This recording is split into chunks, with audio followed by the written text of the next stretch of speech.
Yes, guys, we are back. It is another day. It's another calling show, guys. That I was meant to do this on Wednesdays, but I totally forgot it was Wednesday yesterday. I thought so. I literally forgot what it was Wednesday. The summer holidays only started on Monday, and I've already lost the plot. So yeah, it's I don't know where my days are, so it's a day late, but we're here. It's all good. To be fair, there's even more talk about today than there was yesterday. So yeah, we're going to chop a lot of stuff up today. It's mostly going to be about Jordan Henderson. We're going to bring you guys on in a bit, so hold tight. You guys go come in, have your say in the Jordan Henderson situation, him leaving, what you think of him. We want to know from you today, is he a club legend? And if you don't think he isn't, let us know why you don't think he isn't as well. That's what we really want to hear from you about today, guys. Is he a club legend? Where is he? Where does he rank in captains for you guys? For me, you could argue he's top 3 captains at Liverpool of all time, top 5 definitely. So me and Enz will chat about that. And obviously the Lavia situation with Chelsea in the background making some noise with Caicedo being rejected for an £80 million deal, I do believe, just before we came live. Mm-hmm. Sorry, I got windy pops. I think I'm talking to my kids now. Sorry, I got wind. Windy pops. Jesus Christ. And before I carry on, how are you, man? I'm good, bro. I was just wondering. Okay, that must have been something you use when you're talking to your kids, but we'll let that slide.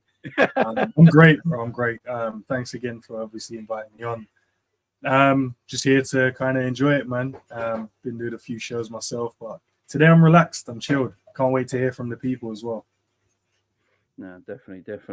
Big up Ian in the chat. What teams do we support? We're Liverpool fans, man. You're the background. I should say it all. Yeah, we're Liverpool fans, man. It's a Liverpool channel, my man. Liverpool channel, my man. Big up to Jenny as well. Hope you're doing well, Jen. I'm sure we'll hear from you soon as well. I'm always impressed with Jamie's vocals and guitar skills. Worry. Big up Friday Gold One as well. Big up Honesty in the chat as well. So, guys, what we're going to do, we've got a little video here that I want to show you guys first. We're going to listen to it. It's a couple of minutes long. Once we listen to that, we are. All right, big up, Ian. I thought you were, man. I thought you were. We're going to show you this video, a couple minutes long. After we've shown this video, we're going to chat about it and see what you guys think. So we're going to put this full screen for you guys to see, and we'll listen to it in the background. The man in his own right anyway, at this stage in his life. He's done well out of the game, and he's done well with his own contribution in the game. But can he possibly say no to 1.4 million quid a month? Because that's, what a statement that would have been. Offer. What a statement that would have been. I tell you what, that would have been worth more than any rainbow armband, scoring his first England goal in rainbow laces. If he'd come out and said, look, thank you for the offer, but because of the views that I hold dear to my heart, I can't possibly take this money from Saudi Arabia. My commitment remains. What a statement that would have been. Would he have gone up in your estimation? Absolutely. If he had done that? Absolutely. And listen, I get the argument. People are coming here and say, well, if you were offered life-changing money to Saudi Arabia, what would you do? Well, it's not me who's been asked that question. And it's not me who's been as forthright as Jordan Henderson has been in the past. There are people also who think Jordan Henderson is being unfairly criticised, unfairly scrutinised, given that he's not the first big name to go to Saudi Arabia. But it's because of the stuff that he's said in the past. It's because of the stuff that he's done in the past that leaves a pretty bitter taste in the mouth of a lot of people this morning. So that was Alex Crook, who's never said no to a biscuit. Having a go at Jordan Henderson there, saying it would have looked better if he didn't take the money.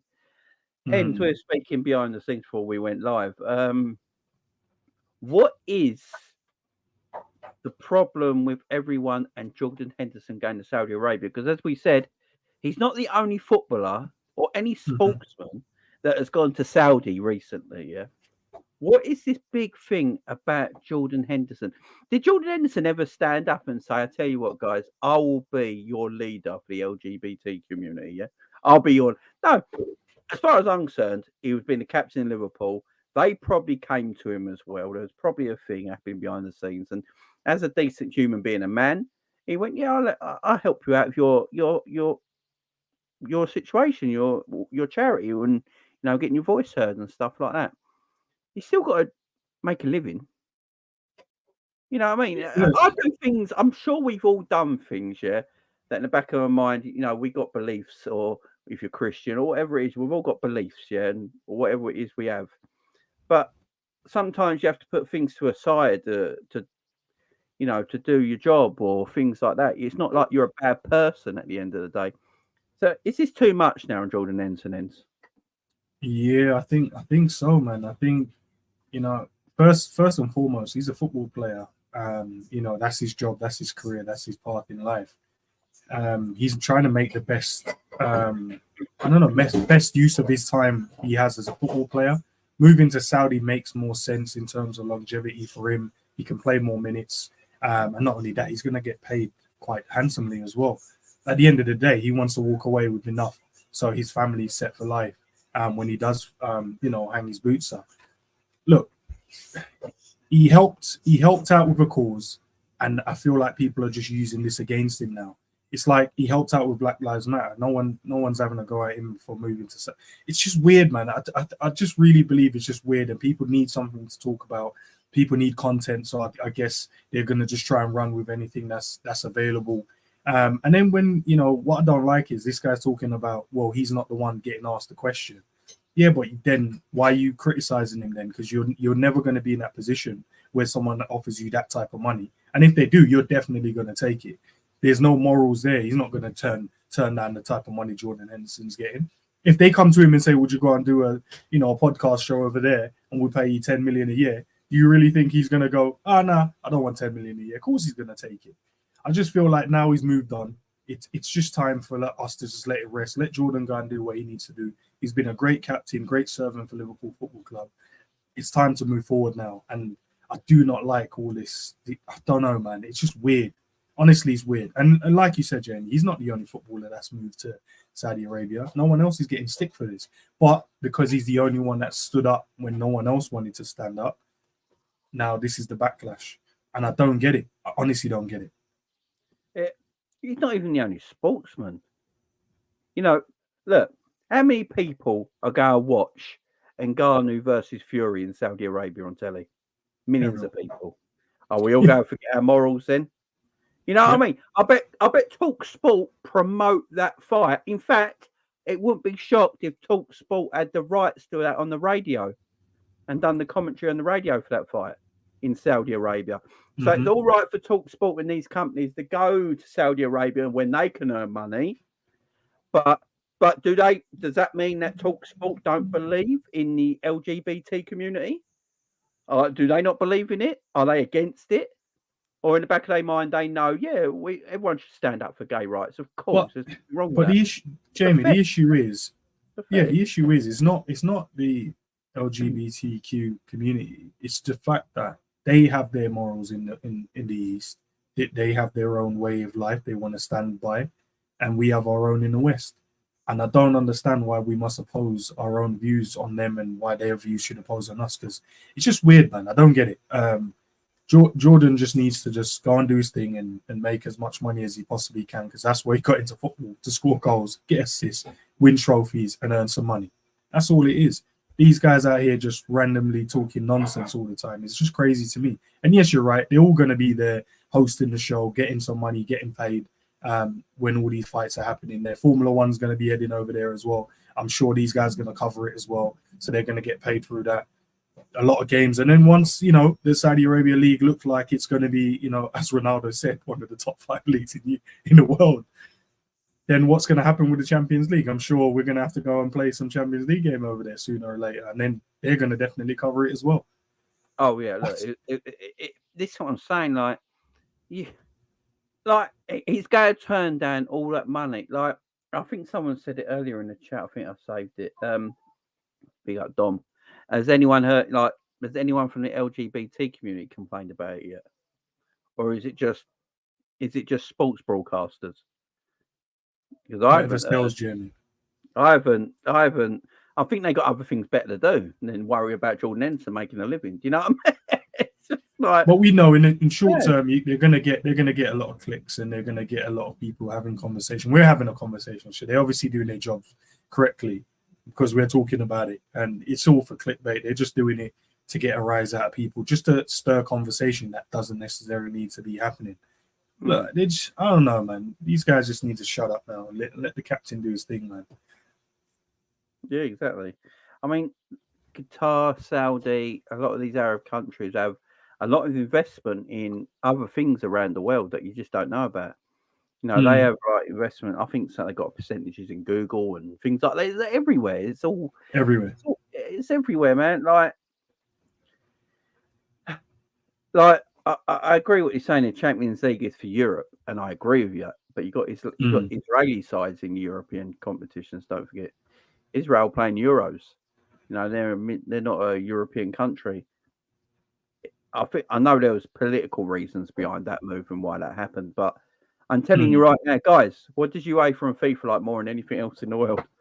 Do you know what I think they need to make clear, Jamie, as well? I think they need to either, is it a human rights thing that they're, or is it because of the beliefs or religion of the so-called place they're talking about?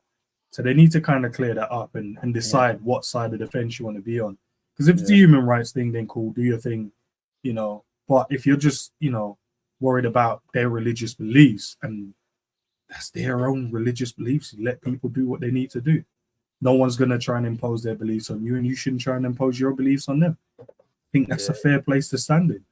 It's mad. And my whole thing is like Jordan Henderson's no longer a Liverpool player, yeah? So I'm not always going to be talking about Jordan Henderson. He's no longer a Liverpool player, but he has only just left. And, he was our captain, and he was here for 12 years. So we're not going to go on about this all the time. But I just feel, I look at people that have left and gone there, and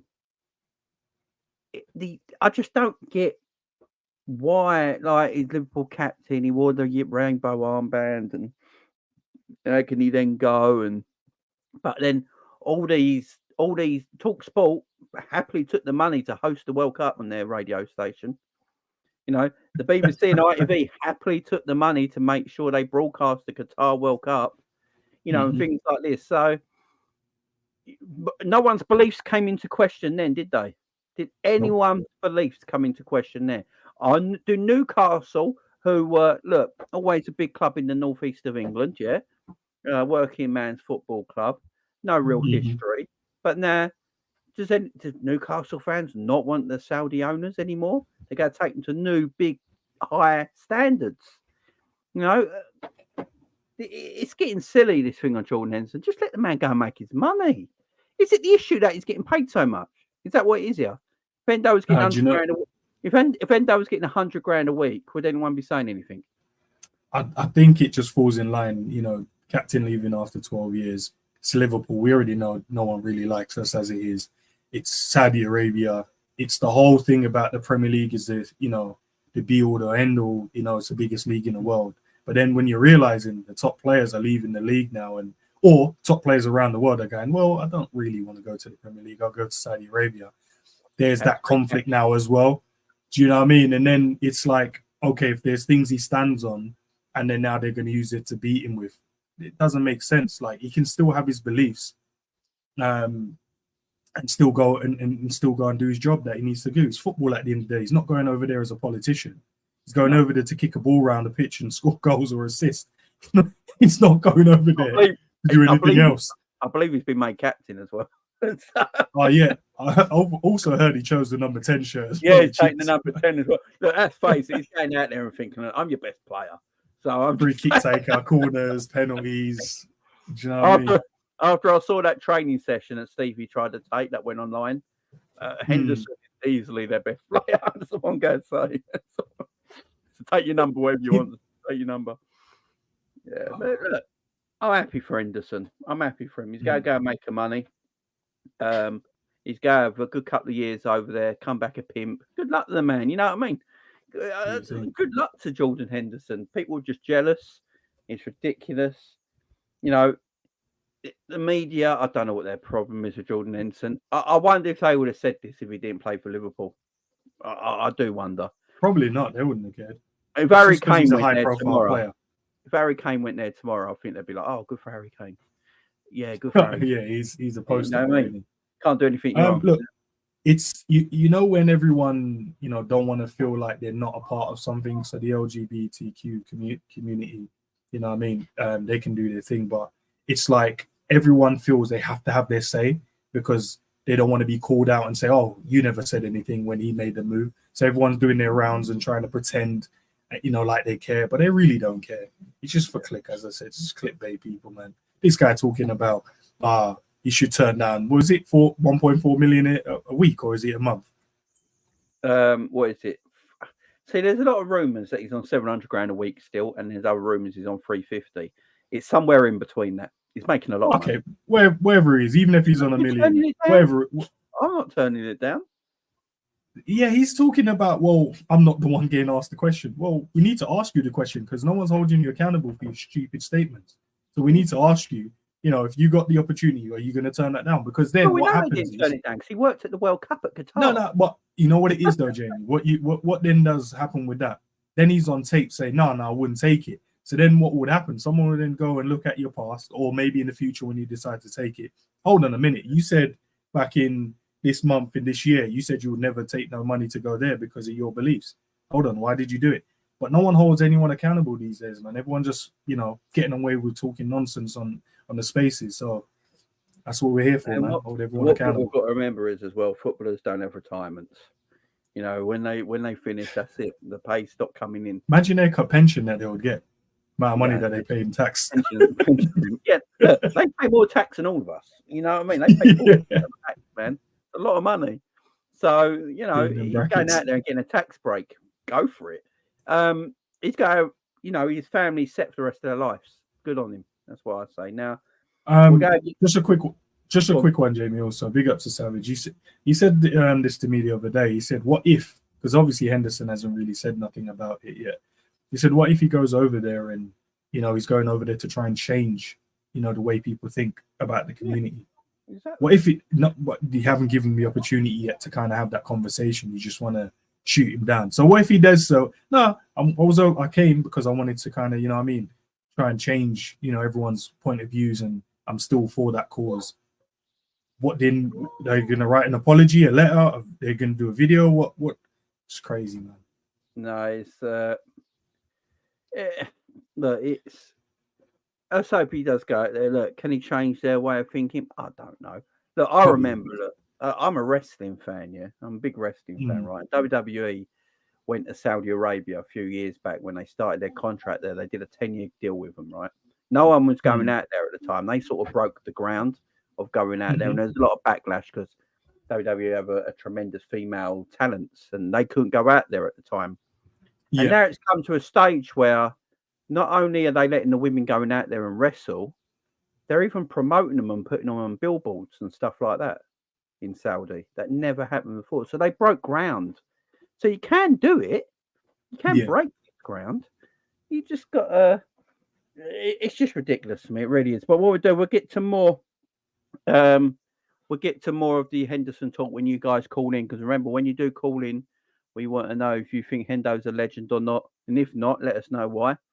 And where he ranks as captains for you in leaderships. You know, for me, he's definitely probably top 3, top 5 captains in Liverpool of all time. You know, I'm 41 going. I'm going to be 42 next week, but don't tell anyone. And I've seen a lot of football, obviously, with Liverpool over them years. I've seen a few captains, and you know, I've got an argument to make that you could argue that Hendo's a better captain than Gerrard in some ways because he captains differently. Gerrard captains by his playing ability and his aura of Steven Gerrard, basically. You know, Hendo ain't got an aura. He's just, you know, a lad from Sunderland. You know, he's a working class lad from Sunderland. So he had the captain differently, and he was a great leader for us. But we'll get to that when you guys call in. Lavia. Now, we're hearing Chelsea apparently bid 80 million for Casado at Brighton. Brighton, as soon as the bid came in, the facts came in, and basically Tony Bloom went, no. They don't need the money. Brighton Football Club do not need the money. Everyone in the Premier League is wealthy. This is the top. You try and tell Brighton fans 4 years ago that they could easily be able to turn down £80 million for a player. This is how quick the world goes. And now, obviously, there's rumours. Everyone's getting a bit worried now that they're going to come in for Lavia. They're like, well, they can't get him. They're just going to get Lavia and blow Liverpool out the water for the transfer. What do you reckon, Ins? You know what? PTSD is a crazy thing, bro. I was listening. Obviously, I listened to the spaces. And people are worried about, you know, since that Fekir deal broke down many, many moons ago, all of a sudden, now every deal that we're in, everyone's worried until it crosses the line. We signed Gakpo, signed Nunes, no one worried about it. We signed McAllister, we signed Szoboszlai. Since all those kind of crazy things that happened, I just think we will get him in. I think he wants Liverpool. End of story. He wants Liverpool. They want Caicedo. If they can't get him, I think they'll probably try and go in for Lavia. But I think he understands. He's already had a conversation with Klopp. Klopp has already said, "Look, listen, you're going to be the guy. You know, your longevity at Liverpool. They're going to love you. The fans are going to, you know, treat you well. Come here. You don't want to go to Chelsea. They don't really have an idea. They're just selling players left, right, and center. No one knows who's starting, who's going, who's staying. You don't want to be on an 8-year contract like Enzo. So come to Liverpool, man. Sign a 5-year deal. You're good." I want him in, man. I want him in. Yeah, Lavia. Look, I like Lavia. I think he's got so much potential, and I think he can be one of them players in a few years' time that we all go, thank God we got him. You know, he could go. If we don't get him in like 2 to 3 times, 2 to 3 years' time when he's 21, 22, we're looking back at him and thinking, bloody hell, he's a player, ain't he? You know, we should have got him when we had the chance. So, yeah, I hope we get him. I hope we do get him. Guys, I haven't put Daryl and everyone asking about the link. I haven't put the link in yet. When the link goes in, you'll be able to come in and have your say, guys. Do not worry. Yeah, the Fekir was a different type of PTSD. Yeah, man. he did a promo video and everything. And then It's gone now, man. It's gone. Let's move forward, guys. It's gone. It's done and dusted. Everyone gets look. For me, the Lavia thing is Liverpool was so far ahead with this deal. I'm sure the second bid has gone in. Now the problem is Southampton. If Liverpool bid the reported 42.5 million and 2.5 million in bonuses, which is basically a 45 million pound transfer, 5 million short of the 50 they're asking for. But the rumors is Southampton they'll go accept that in a way because it's a good deal. Can't hold us. And Lavia wants to go. If you go back and watch his first half of a friendly the other day, his head's not in it no more. So he wants to go. So walking around the pitch moping. Yeah, Southampton are like, we know the player wants to go. We just want the money for him. 45. Yeah, okay, let's do the deal. Problem is, if Chelsea come in and go, he's just 50 million. Just 50 flat. They go take the Chelsea. And then it's up to Lavia. The rumours coming out at the moment is that Lavia's already spoken to Klopp and he wants to join Liverpool and he's interested in joining them. I think what gives us an edge over Chelsea in this scenario is that Lavia starts for Liverpool straight away. They got Enzo Fernandez there, and I don't know if he'll get in the team straight away with their 27 other midfielders they got. So I literally think Lavia will be Liverpool's number one defensive midfielder from the first game of the season as soon as he signs because we ain't got anyone else. So he's got to get game time. So I think that gives us a bit as well. So yeah, and it just shows how good of a player Lavia is. No bum teams coming in for this kid. So he had a buyback clause on him for a reason. Chelsea are wanting him. Arsenal were looking at him. Liverpool, obviously, extremely interested. Yeah, man, it's an interesting time. Yeah, they don't have me. Yeah, it's true. I was just looking at Chelsea's squad actually about the midfielders. It's just I don't think Lavia. Look, I think they go back for Caicedo. Probably.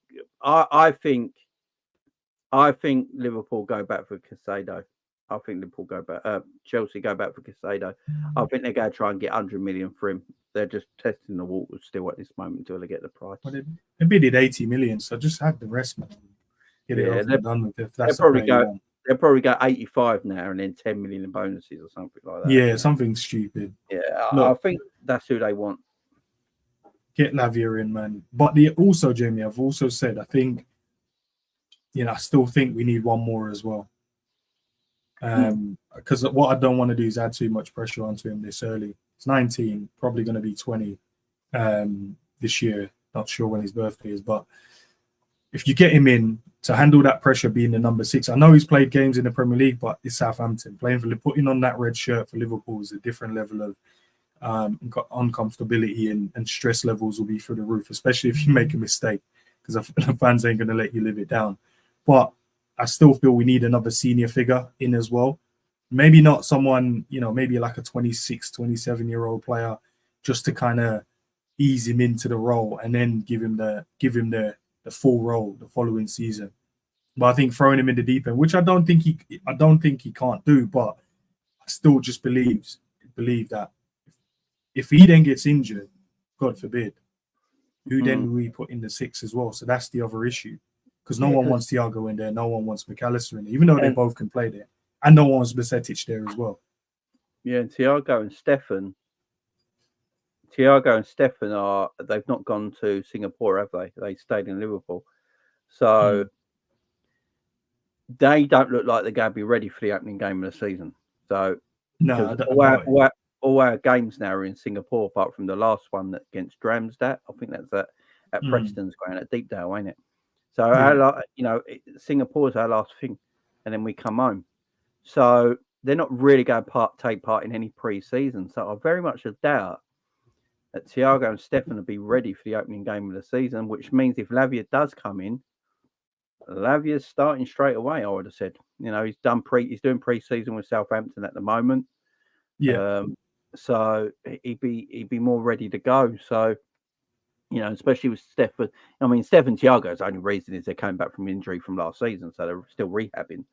There's nothing to do apart from that. So it's interesting. I think I've got this off Twitter today. So this if we buy Lavia against Chelsea.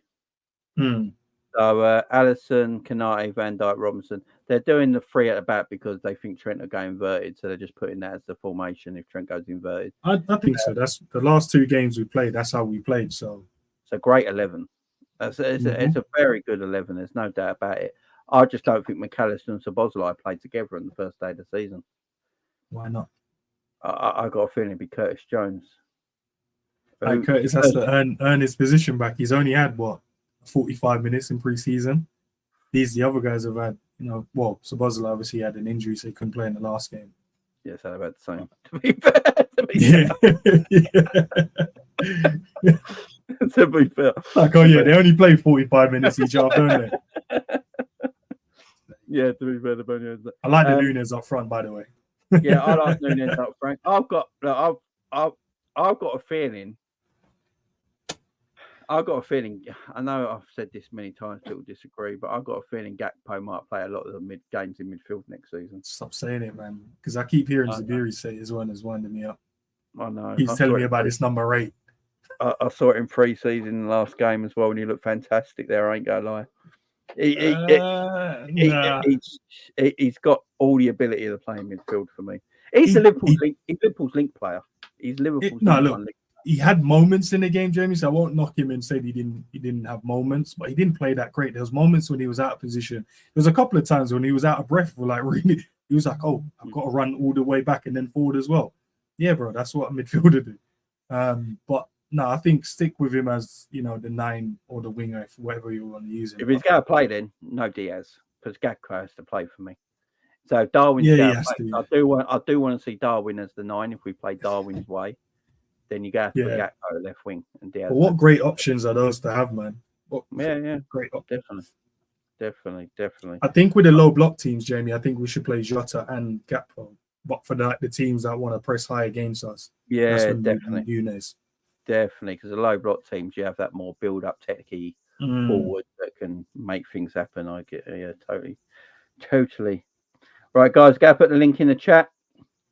The link is in the chat, guys. So make sure you go and hit that link if you want to call into the show. Some rules, guys, because we get some weirdos. We ain't going to lie. My channel, it's been on Ends, it's been on Coppish's channel, it's been on everywhere. They're all coming out of everywhere. Guys, if you are new to the channel, you've never been on my channel before, can you please put your video on? Obviously, there's people that I know and me and Ends know that have been on channel many times. If you don't want to put your video on, because we know you. If you're new to this, you have to have your video on. We need to see you guys. And the only reason I say that is because we've had some right weirdos come onto here, call in, and then just put some sex video thing up on the screen. And it's like, gotta take my channel down. So yeah, that's why we asked for it, guys. That's why we asked for it. Right, guys. So you know what it is, guys. Your show. Just be polite. Don't do come in, have your say. Me and then chop it out, and then we'll get the next caller on.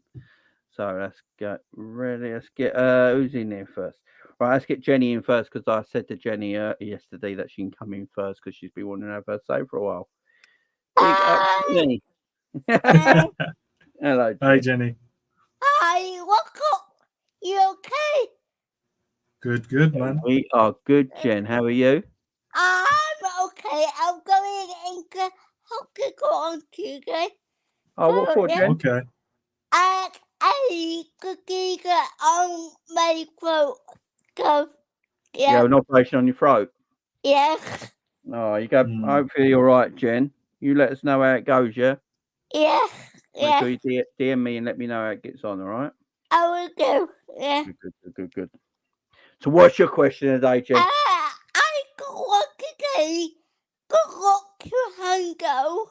And he will be always a legend to Liverpool Football Club. Yeah. Always a legend for real. This is the question we're going to find out today. So, for me, you go down as a Liverpool legend. Look, 12 years at the football club.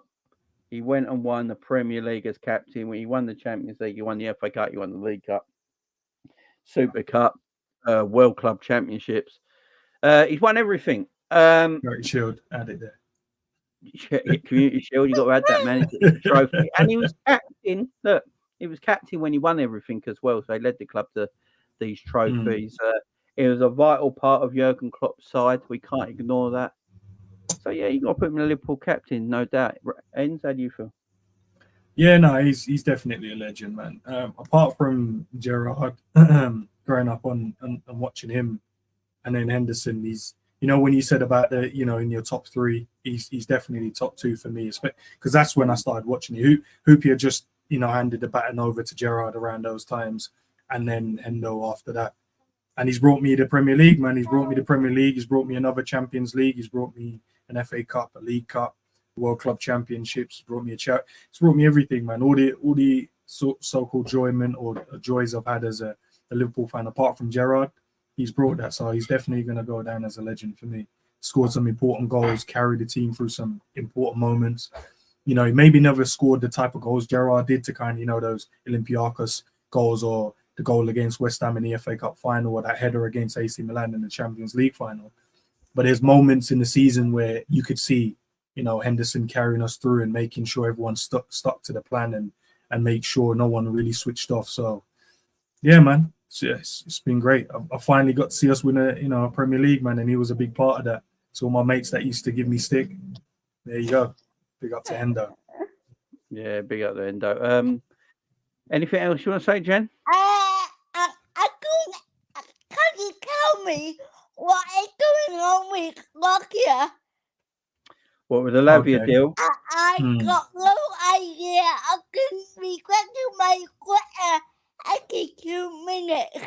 You keep refreshing your Twitter every 2 minutes. Have you used too much of your what's it? You can only scroll a certain amount of times now on Twitter, can't you? Or has he changed that back now? So the I don't know. Look, I think Liverpool put in a second bid for him. Hopefully, we hear something by the weekend.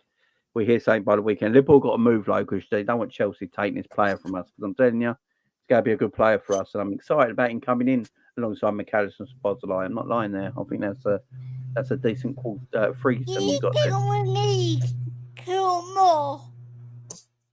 We need more. We do. Yeah. Will we get more? Yeah. I know we're all right. Can't be too greedy, Jen. We got, we've already. So we need a centre back. Let's face it, we need a centre back. So the thing is, though, we got Phillips, Gomez, Matip, Van Dijk, Canate. Unless one of them leave, we ain't buying one, are we? Would you, Jen? Would you be happy? Right, we obviously fixed the attack last season. Got Gakpo in, got Nunes in. Jota, obviously, what he can do. Diaz came in the season just before, and now we've sort of fixed the midfield. So Szoboszlai in, McAllister in.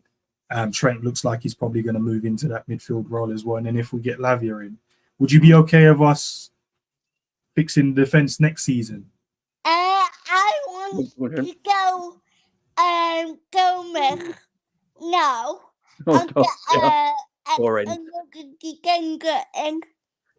No, I'm with you, Jen. I'm with you. Just tell Enz that. Jen, I didn't ask you about Gomez, Jen. I just went right in there. Are you cool? Are you cool with fixing the defense next season?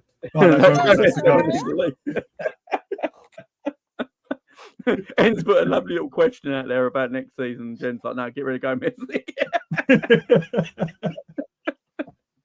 Jen, I'm with you. We'll keep it between me and you, though. I don't think we got enough defenders right now. Come on, go injured in game one. Oh, yeah. Yeah, we've got 4 senior defenders, don't we? You're right. So if one gets injured, we're down to 3. Yeah, we do need one, but I'm just kind of looking at how Liverpool tend to fix problems. So we fixed the attack sort of last season, end of the season just before when we got Diaz. We're now looking to fix the midfield, which we are. Do you think then they go, okay, next season's where we then fully put the focus on getting rid of Matip, getting some top quality defenders in? Because obviously Virgil's getting older as well. Who would you have at the backup now? If a player got injured against Chelsea, who would you put in? Oh, why? I don't. The thing is, Nat is gone. Reese is gone. The only one really is Kwanzaa, and I don't think he's ready yet. So No, I don't have one to be fair. Ready. I want to get Inacio. That's the one I want. He's the one. He's the one I really want. Yeah, it's interesting. Right, Jem, we're going to have to let you go because we've got to get loads of people waiting. So, Jem, Okay. big up. Thank you very much for joining us. And make Yeah. sure to stay safe and let me know how your operation goes, all right? I will do. Yeah. See you later, Jen. See you later. Bye. Bye. Bye. Bye-bye. Bye. Bye. Big up the Jen there. Right, let's get John the second in. John, my man, how you doing? What? Yes, Man, Jamie. Ends, what are you saying? I'm chilling, bro. Vibes, Yeah. man. Life is good. Yes. What are you saying, Jamie? You good? Yeah, doing bad. Not bad, mate. Not bad. I can't lie. Nice one. Yeah, Hendo, man. Mad. I mean, I can't lie. I'm gonna be real. I got what I wanted, innit? I got what I wanted. Me personally. Yeah, I respectfully. agree. But all this talk about whether Hendo's a legend or whether he's not, like he 100% is a legend. Like, let's just get that. Like, let's just clarify that first and If foremost. Origi's a legend, so is Henderson. I'm putting it that way. I don't know about Origi, but we'll keep it moving. But yeah, Hendo's definitely a legend, man. Like, I feel like, I think for one, I feel like the timing of his leave, obviously it's not the best, given that obviously everyone wants to give him a send off and whatnot, and I get that, but like I feel like at this stage in his career, it's 100% the best move for both parties, because at this point it's like Klopp, he's not going to change the way he plays. So right now he just needs players to play the system that he needs. He needs legs in order for that system to work, and Henderson doesn't have those legs anymore. Like, his whole game relies on energy. Do you know what I'm saying? And he's one of them players where like his mind, his body won't allow him to do what his mind probably want him to do. Do you know what I'm saying? So it's the best move for both parties. But Henderson, for me, I think there definitely is an argument to say he's definitely like in the top three. I don't think he's better than Gerrard. I 100% don't think that's me personally. I don't think at all. But yeah, he's definitely up there, man. He's definitely up there for sure. So, do you not think he's? Is it as a player or as a captain? You're saying he's not better? As a player, no, 100% not. No. But that's not even me trying to diss the thing. Like, it's true. Do you know what I'm saying? I would totally agree. Gerrard is cool. Yeah. But I feel like even as a captain, I feel like Gerrard has probably had bigger moments as a captain than Henderson. Although Henderson has won more, but then I think for Gerrard to do what he done for Liverpool, and he didn't have the luxury of playing with the type of players that Henderson has played with in order for him to achieve those trophies. Do you know what I'm saying? Like, Gerrard probably single-handedly had got Liverpool to even within like finals that we had no right to be in, just to put it that way. So yeah, but I mean, in terms of like Gerrard's whole, aura is different. Gerrard's aura it's different. It's different. But that's another generation of like players. You know what I'm saying? But it's not to discredit Hendo. Obviously, I think Hendo is a great captain within his own right. Like, I feel like the fact that he has a certain aura where, like, for example, like, say one of the players gets into beef with the other players, like, he's one of them where he'll back the team. Do you get what I'm saying? Like, so that and more. But he's a great captain within his own right, in my opinion. So yeah. Do you know, to your point as well, bro, in with Henderson as well, to be fair to him, you know, when we compare teams that Gerrard was in and Hendo was in, I think we kind of look at the end product in terms of how good Salah is, Mane was, Virgil is, and etc. Trent. But when Hendo went in that team, these guys weren't as good as what they are now. So I know when we look at it, we're like, oh, nah, Mo Salah's world class. Mane was doing what he was doing. You know, Bobby was cold, etc., etc. So it looked like Hendo was always in a better team. But at the time, Hendo still had to grow with the players he had in his team as well, and then everyone became good. But yeah, you're right.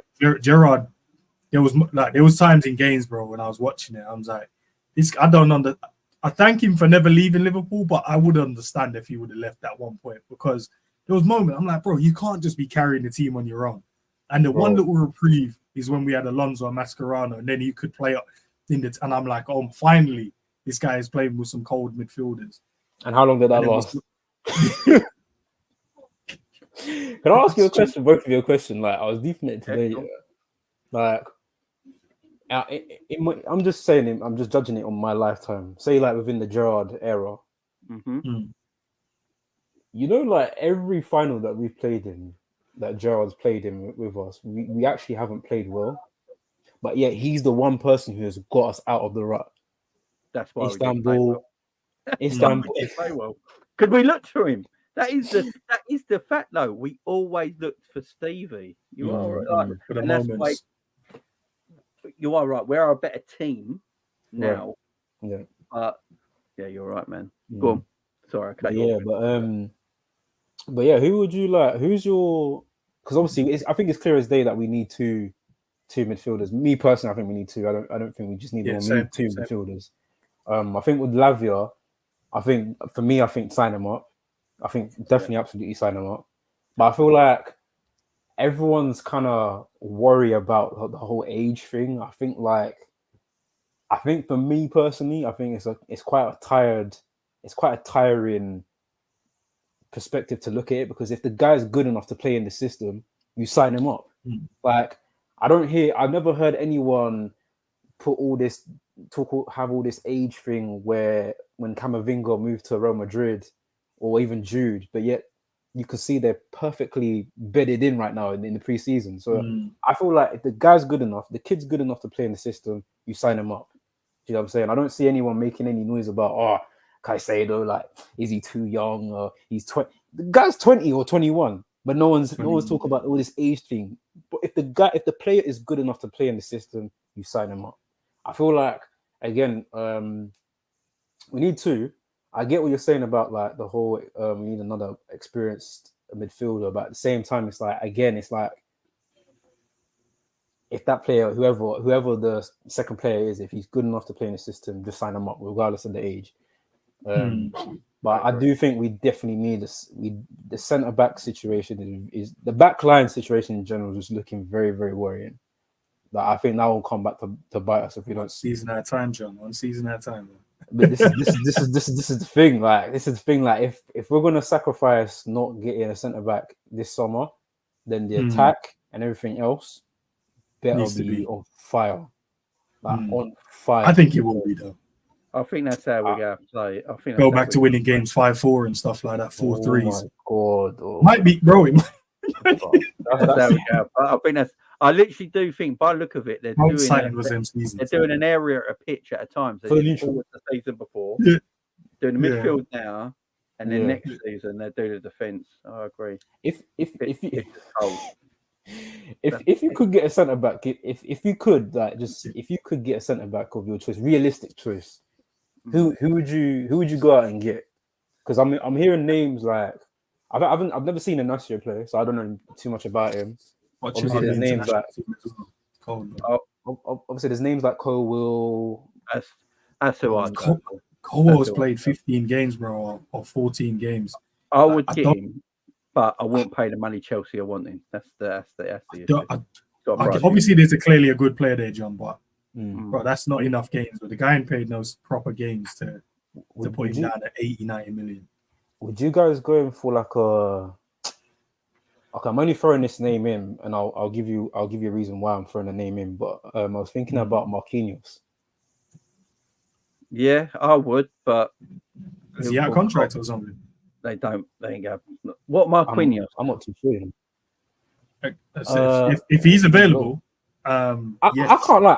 I would take him, and the only reason is I'm saying this because I don't know. Like, he's one of them signers who's like, I don't know. He gives him. It's that like Thiago Silva type of. You know the way Chelsea went in for. Give you leadership and they give you stability. I'll get Marco. I'll go Guayi from Palace. I'll go Guayi from Palace. I think as a squad defender, not a first teamer, because let's face it, Van Dijk and Kanate are first team, and then Guayi. I'd have Guayi. As a defender, I'd have Gueye over Matic right now. Oh, really? What about Anderson? I'll take Yeah. Anderson. Well, Crystal Palace Yeah. Anderson. Yeah, Crystal Palace. Yeah, I'll rather Anderson than Get him. my man. Yeah, definitely. Yeah. Right, John, we gotta get you out of here, man. Get other people on. Yeah, No queuing worries, up. man. Yeah, Take love, care, man. guys. No worries, man. Big So up. far, it's been good, man. It's been good. Nah, no worries, man. Great Love. questions, man. Yeah, See you later on, my man. it's been No, good good so far. question. Ben. A No good crazy question. people yet. No crazy. No crazy. Just keep it up. Let's No keep it up. crazies yet. Let's see what Right. happens. Let's get a crazy on Uncle Albert in the house.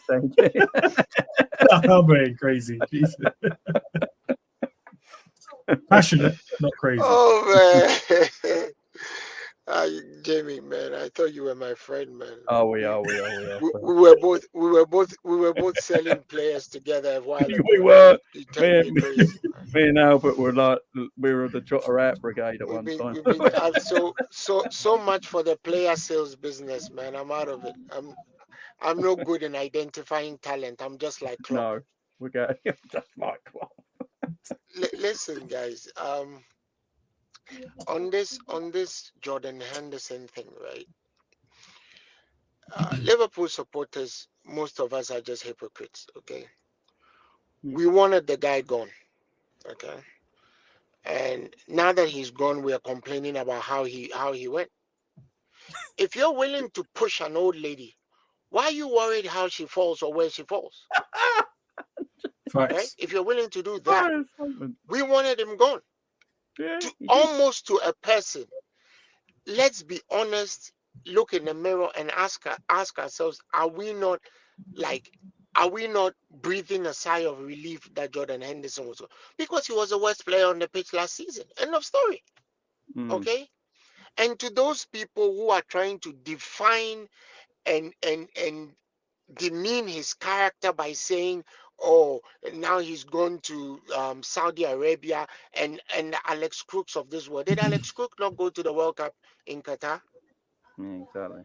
Instead of trying to minimize the amount of burgers he eats, he's worried about what Henderson does. At least Henderson doesn't eat burgers. You can tell by how his belly is ripped that he doesn't weigh 300 pounds. So why are we judging the man because he wants to secure his family? He's been to the manager. The manager has told him, "You are getting reduced minutes." He's a proud man and he has a right to be. I'm the captain of Liverpool. Why am I going to sit on the bench and be the feather duster on the bench? So he's gotten an opportunity that's going to pay him a £1.4 million a month. How many of us will earn £1.4 million in a lifetime? So let the dude just go and do. And besides, I actually don't, for some reason, I don't think it's so much as the money. I think he feels that a certain sense of comfort with his mate out there, with Gerrard out there. I don't think without Gerrard being the manager he goes. That's just what I think. So let the guy go. He's approaching a time when he has to think whether he wants a managerial career. It's the right move. We get to move on doing our thing. He gets to be a legend or whatever we want to call him. Let's let sleeping dogs lie instead of trying to judge everybody, right?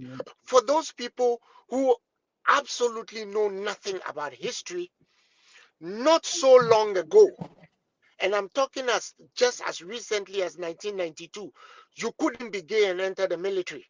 You couldn't be. All right? It wasn't allowed.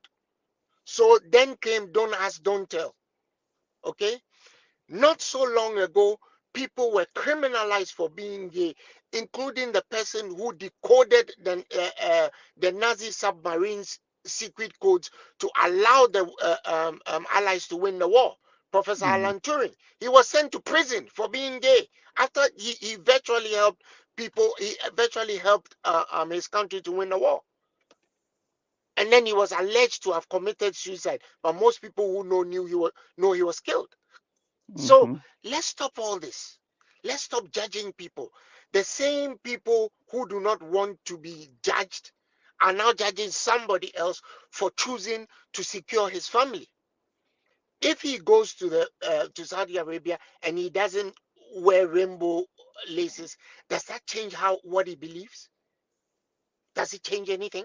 No, it doesn't. So let's allow the man to go in peace. Let him go and earn his big bucks. Let him secure his family and let him come back. Right? And to all those crybabies, especially even the Liverpool players in that video, many of them are just pretentious. You guys wanted the armband off because some of you wanted it. So why are you pretending? Right? What's the pretense for? One of the things I can't do, I'm not good at, is pretending. I'm happy he's gone. Okay, so I'm not going to go no soliloquies. I'm not going to eulogize him and behave as if the man just died. Right? Dude is gone. Okay, gone. We also know that he had to leave. He had to make that salary space for us to be able to get new players in. And Henderson has left us with a very nice legacy. Maybe is a mark of the person he is. He came 16 million pounds in, 12 million pounds out. Right? So in essence, for the 12 years that he's been there, we spent 4 million pounds buying him. What a guy. Let the man go. Let him enjoy his peace. Okay? Yeah, I'm done with that. Now let me talk about our midfield. go for it. We haven't done things as expeditiously as we should, but I think we should get the Lavia thing sewn up real quickly. And I don't know about the age thing, because when we wanted Jude, we didn't talk about his age. Yeah, sure. Caicedo, unless he has a passport from where I come from, he's 21, right? He's 21, so it don't make much difference. Jude is 19. There is nothing that says that Lavia at 19 going on 20 cannot fill that spot. Let's not forget, we even above Jude, he's played in the Premier League. Jude Bellingham never played in the Premier League, and yet we expected him to come and slot in and play. So let's cut that crap already. If he's ready to go, let's put him in, let him go. Because what we don't want is to go to Stamford Bridge and come back with an L. That will not be good against this useless Chelsea team. Really, really useless and hapless Chelsea team. But they have some good players. Nicholas Jackson is a very good player. Mudryk seems like he's basically rolling into town. His speed is going to be a factor. He has excellent ball control. We don't want to be cooked. So if he's ready to go, let's get it over and done with real quickly, because Chelsea are hovering around. I don't know whether you guys heard that they went and offered to pay more than the 50 million pounds. That's You what know, Chelsea always got to. I may not be right, but I hear the kid has told them, I don't want to play for Chelsea. I want to go to Liverpool. Let's finish this. Let's get the dude to Singapore, because I see that they're already on the flight and they're going. Let's get him there as quickly as possible. Let him play at least 1 or 2 matches. Yeah, because I'm not comfortable with Trent playing DM. I'm just not. Okay. And seeing that Conor Bradley didn't go, I don't know why he didn't go. Looks like we are reverting to type like many of us said, we are going to play Trent as an invert. But Jamie, I don't know how you put together a lineup without Gakpo in it. How do you manage that? I agree. Okay, I agree. because I always tell you guys, it's not what you want, it's what Klopp will do. There's absolutely no way Klopp starts any match without Gakpo if Gakpo is breathing. That guy is something else altogether. Once again, my talent ID, you know what happened? I called him the wrong Ghanaian. I actually betrayed my own countryman. So I'm not doing that again. And I'm not doing that to Lavia, because Lavia is also Ghanaian. I'm not doing that to them. If they're ready to go, let them go. But I agree. but we need squad depth. So I still don't understand why we faffed over a player like Evan Indika. I don't even know why we didn't get a player like Tillemans, because we're not paying anything for him. I don't know what free transfers, because sometimes it's a weird one with free deals, because free transfers can sometimes cost more than an actual transfer, because it's long the term, sign-on fee. And, yeah, I agree, but you sign-on can fee and negotiate it. It's not exactly like an Mbappe thing, right?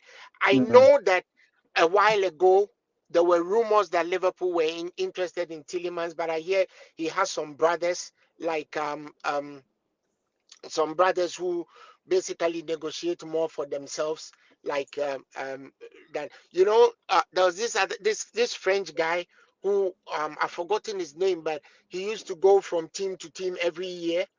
Really good striker, as remember, he played for almost every club. I think he may have played for Liverpool too. Anelka, Team to Nicolas team. Anelka. Anelka. Oh, Yeah.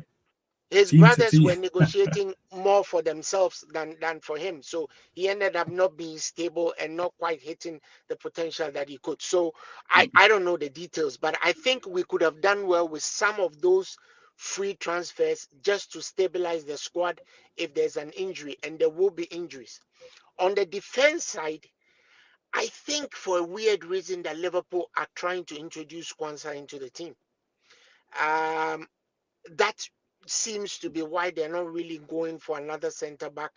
It may well end up being a mistake. But if we're interested in Colwell, who once again is the same age as Kwanzaa, maybe they've seen something. I I think definitely.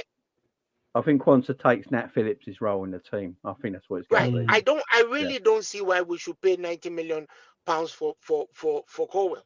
I don't see why. And No, as he's for heavily Chelsea, they are getting what they deserve. You've turned this whole market into something else. I mean, you've bought players for 105 million, 100 million, 80 million. You've been throwing money out like as if it was manna coming from heaven. Now you're complaining that Caicedo, the one person that you should pay 100 million pounds for, is too much. God help them. So maybe, hopefully they don't buy him, and in another dispensation we get to buy him. So let me check out now and let other people speak. But I don't know what you guys think of what I've said so far.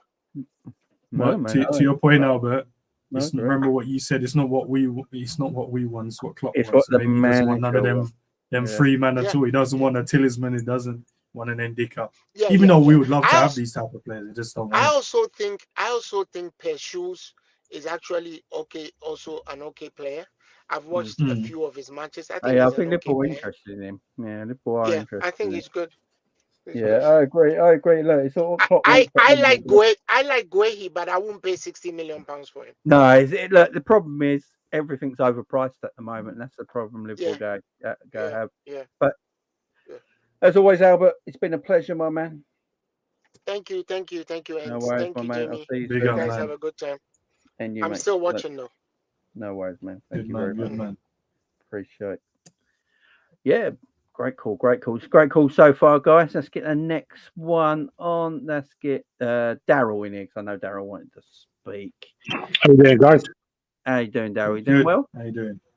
Oh yeah, I would come on video, but I've got paint all over my face from the kid. That's all right, man. That's all right. You go for it. Here you go. We know you here anyway. Yeah, I just wanted to first of all talk about Henderson. I just didn't like the farewell video, so I'm being brutally honest. I thought he read it from a script. It looked like reading from a script, not from his heart. Yeah. Do you And reckon? he didn't even mention. One thing Yeah. I will say. Do you think he wrote it down so he remembered everything and then read what he wrote? No, Do you reckon, I don't. or do you No. reckon someone just gave him read this, Jordan, I think- and he read yeah. it? I think someone gave it him.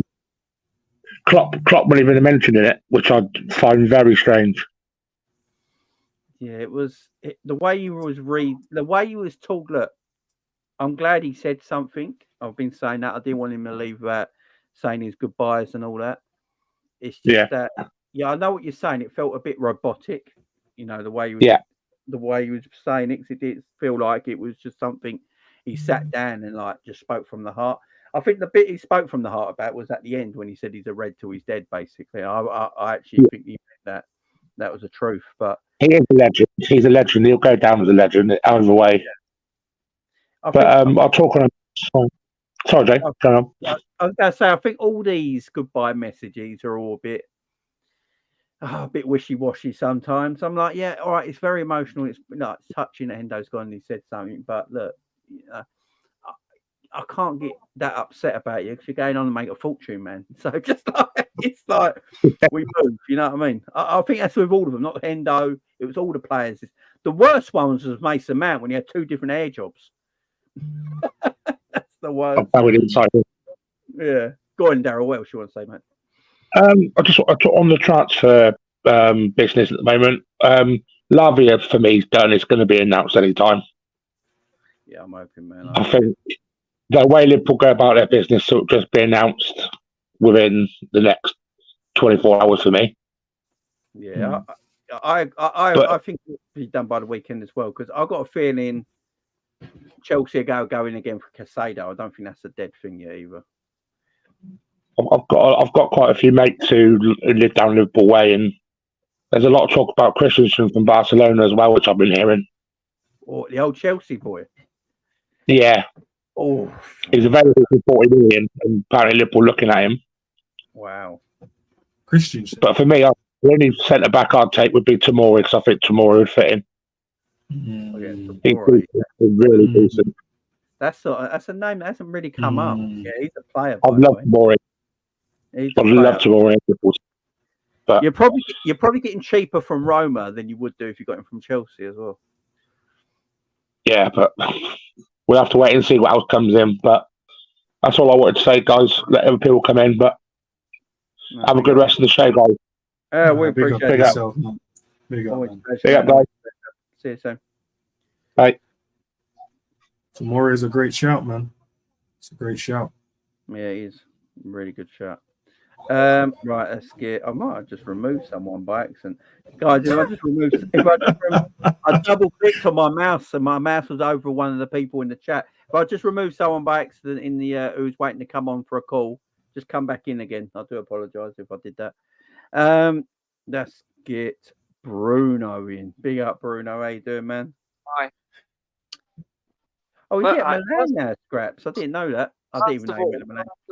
Right. Didn't want to correct you, Jamie. Sorry. Yeah. First of all, who in the name of the LGBT community to tell Henderson what he can and cannot do? Like, what in the name of garbage is that? And also, Talksport, they're talking up their ass, right? They're talking up their ass because when Benzema went to Saudi Arabia, they didn't say nothing. Yeah? When Conte went to Saudi Arabia, they didn't say nothing. When Ronaldo went to Saudi Arabia, they didn't say nothing. Yeah? They didn't go, about these morals. They didn't say nothing about his money then, did they? When the World Cup took place in Qatar, did they go on about, this all about these whole morals things? They didn't say anything then, did they? Huh? Did they say anything about them then? I was looking at Twitter, and they was constantly bringing it up. We're disappointed and we're pissed off, annoyed at what Henderson, because he went to Saudi Arabia, and now we're very annoyed and angry. What in the name of garbage is this? What in the name of garbage is this? Like, he's a legend for Liverpool.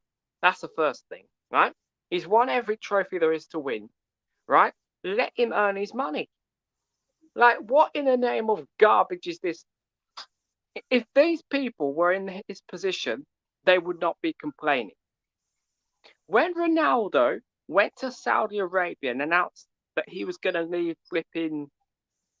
leave and go to Saudi Arabia, you didn't have one of those people from flipping Talksport going, Ronaldo's morals, Ronaldo's this, Ronaldo that. They didn't say anything about that. You didn't see the LGBT community. Now, I will get very defensive here. So what in the name of garbage is this? They're talking up their ass, these people. They're talking a load of garbage. Now that's the elephant in the room, out of the room, as they say in the English language. He is a legend. I don't know if it's quite like that, Bruno, but there you go. Go on, man. Yeah. He is a legend. Now, where do we place him in the top 5? Well, obviously you've got Kenny Dalglish, Gerrard, and then you've got the likes of Toshak and Bill. And then I think I'd put him in. I think I'll put him second on that list, behind Gerrard. But it's very close. And hopefully, and also the transfer situation, is it just me? But we're moving like snails. It's really embarrassing. We're moving like snails. Like, what in the name of garbage are we doing? Go in there, get this done. We've got 2 weeks. We've got 2 weeks and 2 days to get this done. We've got 2 weeks and 2 days to get these transfers done. What are we doing? The defence needs to be sorted out. I don't want to hear do the defence next summer. You've just let go of. So Phillips is leaving. Flipping Henderson's gone. So how many players have we let go of so far? What, 5, 6, 7? I expect players to come in. I don't want to hear excuses. Remember, finishing top 4, top 5, that's not good enough. I expect a title challenge. Anything else, it's failure. Yeah, we don't do that here. We're not Tottenham. Yeah, that's what Tottenham do. Tottenham accept finishing top 5, top 6. We don't do that here. Top 4, top 5, it's failure. Yeah, it's crap. It's rubbish. It's mouldy pasta. Yeah, mouldy macaroni cheese. Yeah, we don't do that here. All the other teams are strengthening, making signs, and we are standing here like statues. You've signed Soboslai, you've signed McAllister, and then it's like we've forgotten the transfer window is still open. Like, what are we doing? Yeah, I mean, look, we do need defenders. I think me and Enz will all agree on that. We do need defenders. The problem is, got a lot of defenders there already. Someone have to go. Well, I'll tell you right now, Matip, thanks for the memories. You're out the door. Bye-bye. Gone. Awful performance in that friendly. I know people say it's just for fitness. Awful. And you lot were talking about 4-3. We're going to see a lot of 5-4s, 4-3. I don't want to see that.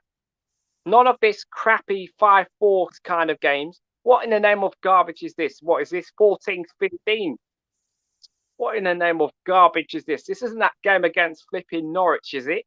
Where we played at Carrow Road. What in the name of garbage is this? Yeah, I mean, Matip and Gomez have got to go. Got to go. And then Bruno, who are you going to replace them with? Well, you've got that defender from flipping Sporting Lisbon. £40 million. Thank you very much. Done and dusted. I'm sure there's others out there. But we're sitting there fat. We're sitting there fat around taking it like it's done. Anyway, that's my little rant over. Better get out of here so others can come on here. Otherwise, I'll be here till midnight. No worries, Bruno. We appreciate you coming in, man. You know that. Thank you very much for your comments. Thank you very much for having me. No worries, man. Legend. See you soon. See ya. Just lost brain cells, but it is what it is. Who's next?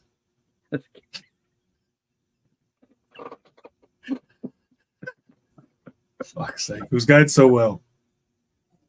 Jesus Christ. No, Jamie. What you got? Who's next?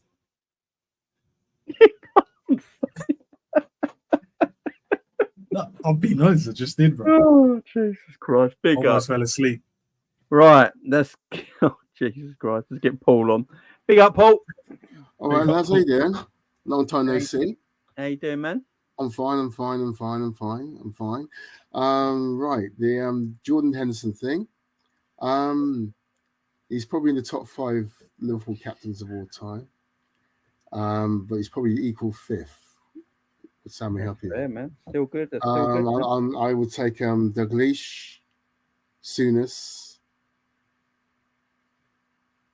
Who else? Gerrard, obviously, and Phil Thompson. Let's go look at the list of them. I'm not going to be alone on this one. I'm not too bothered about if we don't get Lavia. No, go on, explain. Yeah, explain. I don't know. You can't play a single pivot as a midfielder. I think he's number 8 or box to box midfielder, not a number 6 or DM. Yeah. Yeah, I mean, I like Lavia. I mean, Patman. Yeah. Patman. I would take him as long as we get someone else who's experienced who can actually start ahead of him or he can learn from. That's my personal opinion. I will take Martin Zubimendi from Real Sociedad. Yeah. And in terms of defense, I think we also need a defender as well, even 2. Because I cannot go for a season having defenders falling all over the place that are injured. Mm. Yeah. So I'll take Pietro Kempe from Bayer Leverkusen. Yeah, I heard that name quite a lot. I do it. He's a great defender. There's also Strahindra Pavlovic from RB Strasbourg. It's not Leipzig. It's the other club, the Austrian club. Is it? Strasbourg, I think it might be. I'm not too sure. He's a good shout. 22 years, you get him for 25 million or 30. And my Lavia alternative, if we don't get him, would be Andre Trinidad or Trindade. Coming out with the names, Paul. Yeah. Paul throwing names out. You get for 25 million from Brazil, Fluminense. And he's highly rated as well. You got Barcelona after him. There's a lot of clubs after him. And apparently Liverpool are interested in him, but apparently he doesn't want to leave until January. So that could be one for January if Liverpool are interested. I mean, look, I ain't gonna lie to you. I don't know some of these names. You don't know some of these players, but you have to keep a lookout. And as for the Henderson and these so-called LBGT warriors who are really hypocrites. None of them are LBG anyway. They're just using the issue to further their own agendas. My personal opinion. And this seems like a bit of hypocrisy, as the West is usually practiced in. They're well practiced at their hypocrisy when they sit there poking at, throwing, when they're being sanctimonious about third world countries and their dictatorships, when they're just committing the same kind of atrocities towards gay people themselves. So that's just my opinion. And Henderson's got every right to go and earn that £1.4 million. That could be generational wealth for his family. Yeah, that go and earn your money. Being wealth for generations, mate. Go and earn your money. Yeah. Anyway, sorry I kept you too long. Then. Thanks for having me on. Paul. Thanks for coming on, man. Appreciate it. See you soon. All right, let's get Gary in here. Big up, Gary. Hope you're doing well. Gary. Hello, Jamie. Hello, Ian. You all right, boys? My man, how you doing? Hello. Yeah, we can hear you, man. All good. How you doing, boys? You all right? Yeah, we're good, man. We're good. How are you? Yeah, keep up with the channel, Jamie. Ends. You're both doing good jobs. Love it. Appreciate it, man. Appreciate that. Appreciate it. Go on, man. Go for it. What you want to say? I thought Albert summed it up quite eloquently earlier on about Endo. I haven't really got anything to add about him, really. I appreciate all the time he gave the club. I personally will miss him. I think if it wasn't for the price and the wages we are getting rid of and he's going to earn, I think he probably would have stayed. But you can't argue with his service. I haven't got a problem with the drama that it's being caused at the moment. I've got a problem with Sky and Talksport constantly like picking on him because you know he's not a war criminal. You know, he's just made a transfer move, and I think like the only person I felt was very heartfelt and looked like he was going to miss him terribly, and you can tell what he's done from connecting academy to senior was Trent. You could tell that Trent was very heartfelt in that video that he brought him along, you know, like Gerard brought Hendo along. Yeah. So, yeah, that's my thoughts on Jordan. I think a very good professional, a great cog in a very good, well-oiled machine at points where we had probably the best right side in football with Trent himself and Salah, and no one can argue with that. At points between 16, like from 2016 to 19, up to 19, sorry. I mean, he really did lead by example. So, fair play to him.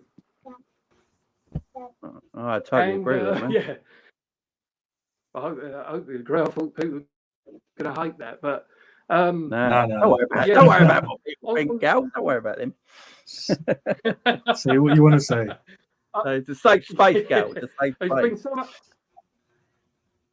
Yeah, it's just been so much division, and I've hated it really because we're such a good fan base overall, and I've really not enjoyed the backlash that Hendo's got, you know, on social media and things from our fans, because I think he has been a pretty decent guy, you know what I mean? I can't say he's been horrible or nothing. So, you know, there's far worse players. You know, I can't believe Naby and Naby Keita got away with murder for years, you know, and the fan base let him get away with things, you know. So there's people much more worse to hate.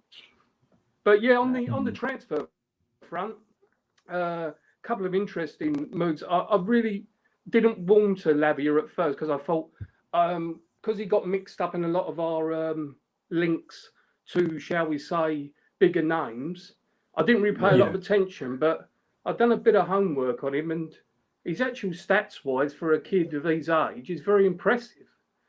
You know, and 40. If we sell Fabinho for 40 and we invest 45 in Lavia, it's a pretty good deal, really, isn't it? I mean, we get a 19-year-old whose legs has got potential. Obviously, City were desperate to have him back next year. So if we can nick him for that price, over the moon with that, you know? No, I agree, man. I agree. I think it'd be a tremendous signing.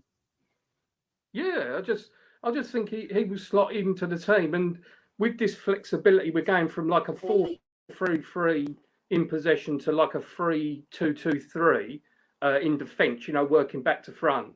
I think we've got a lot of work to work on that. You know, I know you guys watch the games. Like I've watched a couple of watch-alongs with you, Jamie, and the key thing is transitioning, isn't it? You know, making sure that the defence gets back, you know, as well as going forward. But I must say, I'm a bit annoyed by our defensive area and lack of like signings. I was expecting that area to be one or two faces coming in already, because it's a position that you have to like bed in, isn't it? You know, you don't just drop someone in and they can just play alongside. I mean, Canate took nearly a year to settle, you know. So I think it's a worrying position where if Van Dijk or Canate get injured, is Matip up to the charge to play 5 to 10 games in a row? Because it has happened. Yeah. No, that is the issue. That is the issue there. Look, Matip worries me. I ain't gonna lie. He does worry me. Gomez, his form is all over the shop. I think a lot of Gomez's issue is serious injuries at such a young age. So many of them on top of each other, and he can't get play. Yeah. And now Gomez is going through what Curtis Jones went through a little bit, getting injured and never getting game time. Yeah. And then only having one game here, one game there sort of scenario. And then you're like, Yeah. and then you look at Curtis, that was going through the same. As soon as Curtis got game time, you're like, oh, Curtis actually a decent little player. So can Gomez get back to that where everyone starts to think that again? I'm not sure. I'm not sure for Joey. I think with Joey, though, he can play right back. So I think he's got more of a future at the football club than Matip has right now. Where I see Matip, I'm just thinking, look, he's always got to be great at bringing the ball forward out of defence and passing through the lines. Always got to be good at that. Not a problem. My problem with that Matip is his availability, and he's defending at time. He doesn't look like he's putting everything into it like he used to for me right now. Yeah. He is definitely lost. I totally agree there, Jamie. And Enz, I know you like him, and no disrespect, but I think he's lost that, like that bit between the teeth thing. Happens when you don't play a lot of quite games. Aggressive in challenges. Yeah, exactly. Yeah. No, I agree. Like Listen, I agree. I agree. He hasn't been up to form and up to. It's just that I can see the reasons why, and then hopefully, if we can help him adjust or fix it, we can get the best out of him. Do I want him to play centre back? No, I think right back suits him now. Is he good enough to cover when we need cover? Yeah, in terms of the right back position. Yes, we do need to go and get defenders, but I think our main focus this season is to fix the midfield. Because last season it wasn't so much the defenders weren't. It was more the midfielders. They were non-existent. No one was really helping the defenders. So hopefully if we fix that, maybe the defenders can then get back to their form, because then you're going to have legs around them. Lavia is going to be in their protection. So Bozolai can do it, and so can McAllister. So we possibly going to have a lot more the ball, and then it will force them not to make as many errors as possible. And then if you're scoring goals and having fun on the football pitch, the defenders will defend. I think last season it was just all over the place. But yeah, you're right. We do need defenders. I just think the midfield is the main area this season. If we get Lavia in the next couple of days, then maybe we turn the attention. But then to Jamie, to Albert earlier, I was saying Kwanzaa is going to be in the team. Is he the one that's going to come in and be the fifth choice? I don't know. I don't think he's there yet, but he looks like he's just going to take Phillips' role as that fifth choice. That's how it looks to me. But you are right. The defence is a little bit worried. The only one last question before I go, because I know there's loads of people getting right back. Now with Lavia obviously hopefully coming, that slips into midfield. McAllister might play deeper. We don't know exactly, do we? But Trent will obviously slide back to that inverted role, it looks like. Do you guys think that there's a right back coming, or is it a centre back? It'll be more centre back, in my opinion. Conor Bradley's not gone to Singapore, has he, with the rest of the team? No. And there's talk about that he might be going off on loan. Yeah. No, he just signed. Apparently, he's just signing. He's about to sign a 3-year deal for Liverpool. So it looks like he's going to be a part of the team for the future. But they're looking. He hasn't gone to Singapore after playing the last 2 friendly games and starting them with probably the stronger lineups. He started with Trent in midfield, so that's a strong lineup. So I'm wondering if he's either got an injury we don't know about, or he might be ready for a loan. If he's been ready for a loan, then that leaves us only leaves us a Trent for right back and Gomez who will potentially play there. So it might be a right back. Loan him out, man. I think if we can get a Premier League loan would help, because I think now he's done well in the Championships. Time to that next step now, and then let's see how good he is. But I don't think he should stay in the squad, because I don't think he'll get enough minutes, and I think Gomez will be the covering right back. So I think it's just that's right. Send him somewhere to get some good minutes. There's a lot of news online right now that apparently Jurgen Klopp has spoken to Christensen at Barcelona. Oh no. Hey. When it was going so good, it was going great. About Klopp spoken to him, so maybe that's the deal they're looking at getting done. And I was here we all are thinking we're going to buy. To be fair though, he had a decent Chelsea Ravia. He had a decent season at Barca, didn't he? So he's so passive though, isn't he? He's not aggressive. Yeah, like. That's what Rudiger used to get him out of trouble all the time at Chelsea. In that back 5 they used to play. Can't have 2 passive guys in defence, bro. Imagine him and Virgil. Need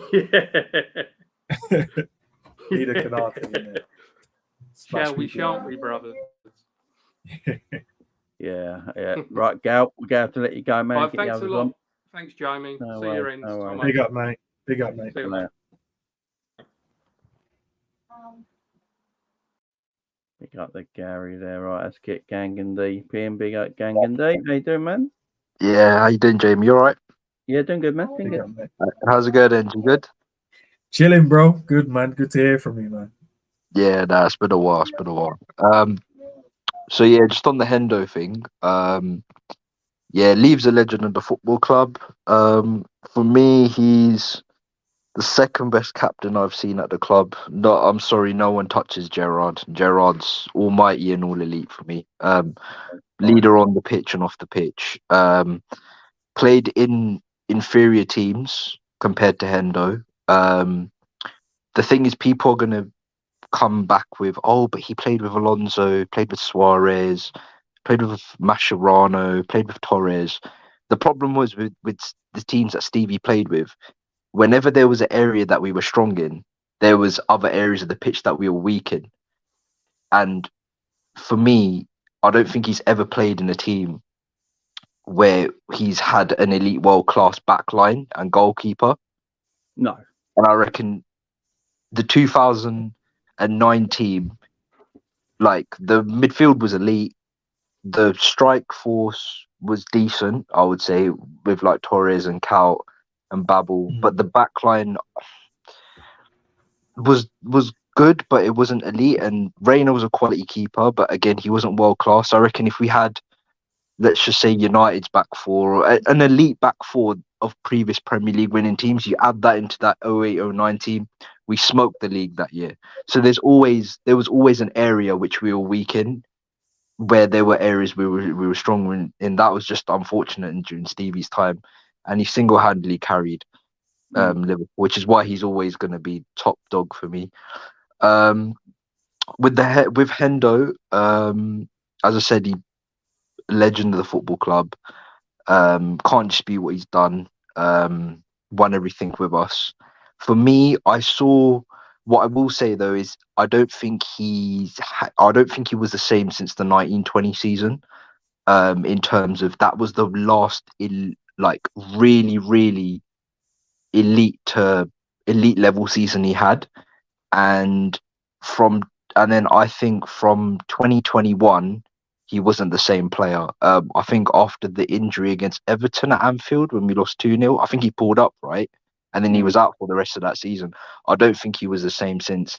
And the final straw for me when it came to Henderson was, do you remember against Chelsea at Anfield in the quad challenging season, where it was him, Fabinho and Milner, and they got absolutely outrun by injury-prone Kovacic and an injury-prone, also past his best Kante. It was a two-man midfield, and they got absolutely overrun. And from that moment, I was like, yeah, Hendo's time's up. So I kind of wanted him gone last season, but anyways, he's gone now, and it was the right time to leave. But yeah, he leaves with nothing but respect from myself. No, definitely. Now, on to the midfield situation. Lavia, good player, good little player. My issue is if we're getting rid of both Fabinho and Henderson, I've commented on your streams previously as well, and my stance still stands. I don't want a project player to come in to arguably the most important position on the pitch, because if you look at all the elite teams that are winning right now, the DM is the most important position on the pitch, arguably, as well as I would say as well as a goalkeeper, as well. You have to have a class goalkeeper, because a keeper wins you like 15, 20 points a season. But the DM is the key position if you want to compete for honours and actually win big trophies. And I don't think. And the thing is people come back with, like, if you're old, like if you're young, whatever, your age doesn't really matter. If you're good enough, you're good enough. Yes, but the thing is, experience and age, you have to kind of differentiate, because experience, you don't necessarily have to be an older head to have experience. You just have to have played like at the top level for quite a few seasons and been in pressure moments. That's Yeah. what I call experience. So it doesn't have to be like a veteran in age when it comes to experience, which is why I would be happy of getting Lavia if we had a Fabinho, so you have that seamless transition. But with Fabinho and Hendo going, if Lavia is the replacement, I don't think it's good enough for where all of us. Well, I'm presuming a lot of Liverpool fans want us to go to, which is challenging and competing for league titles. I think having Lavia with the other two midfielders that we have signed is good enough to get us top four, but it's not good enough to push us to competing for the league, and that's what I want for my club, and I'm sure you guys want that too. And I do agree that if we get Lavia and both Fabinho and Hendo go, we do need another midfielder, ideally another DM as well. I would want someone who's experienced in a ready-made DM. The problem is that the ready-made DM market is quite scarce, and all the elite DMs are pretty much either untouchables at the football club or just not available to get, like your Rodris and your Casemiros.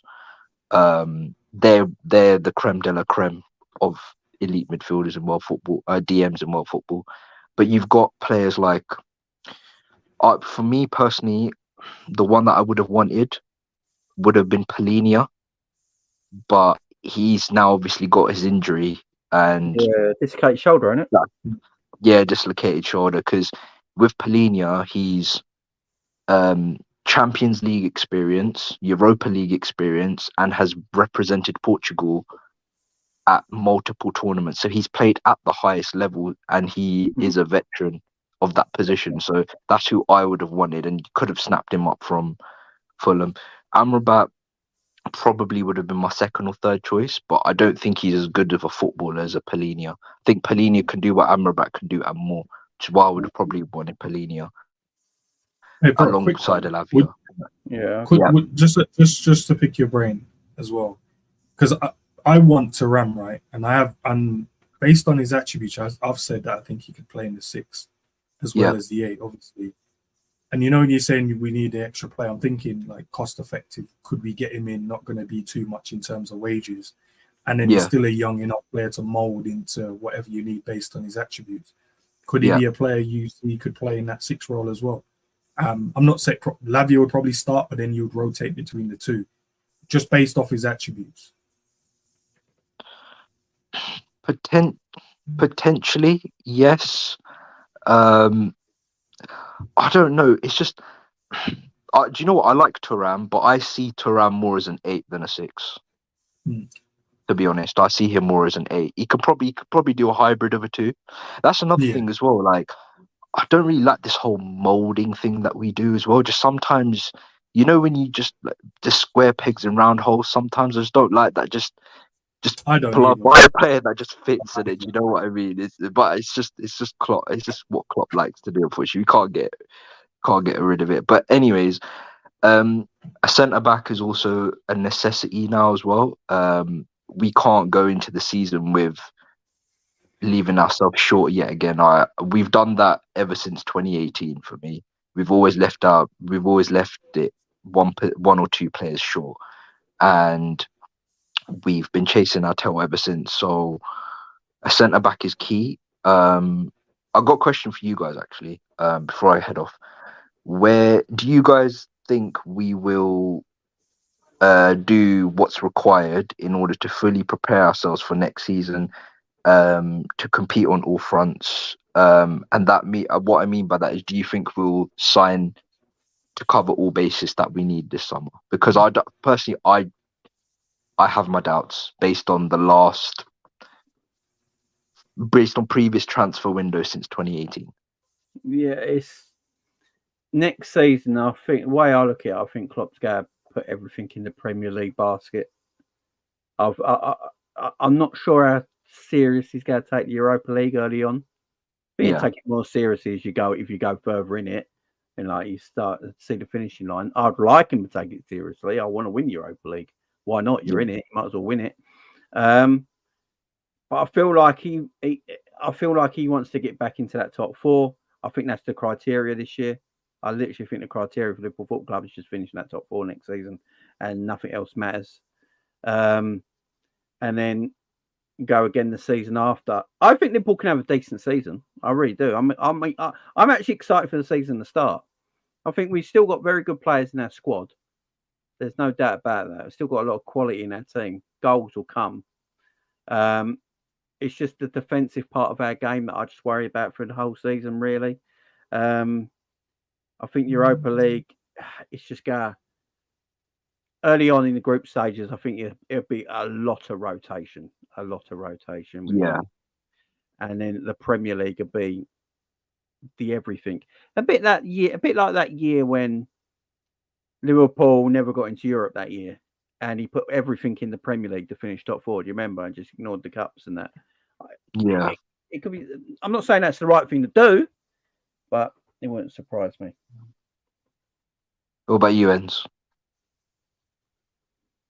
Sorry, bro. Right, Enz, you got to get out of Can it, you hear man. me? Yeah, Enz, I know you got to get out of my it. mic's messing up, man.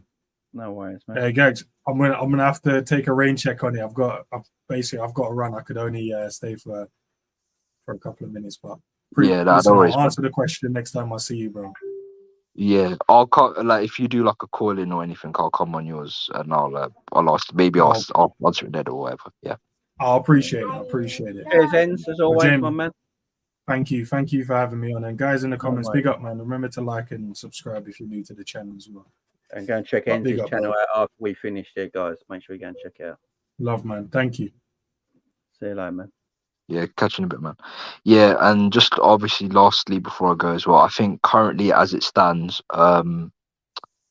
with obviously McAllister, Szoboszlai, and Lavia, if those are the only 3 signings we make, providing Fabinho and Henderson leave, if they both leave, for me, my prediction is I think at best, even if at our very, very, very best next season, I think we finish 3rd. I don't think we finish 2nd or 1st, because I don't think the squad is good enough if it's just those 3 players, because obviously the centre-back is going to be our Achilles heel next season if we don't address that.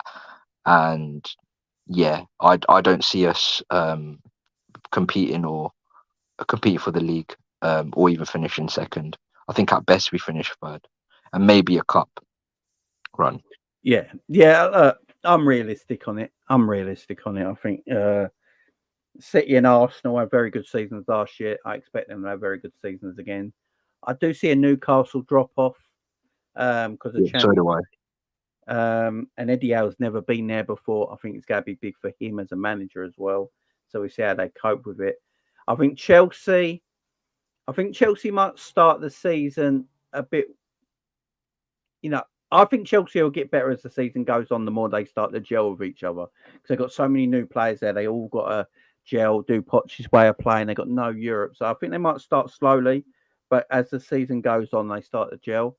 I think Chelsea could become a force again. And Man United are there as well. Man United and Liverpool are quite similar at the moment in the way they're going. And do you know what? I'm not sure, Jamie. Sorry, I'm not sure what you think on United, but I've not really been impressed with United's transfer window at the moment. I don't think they will improve that.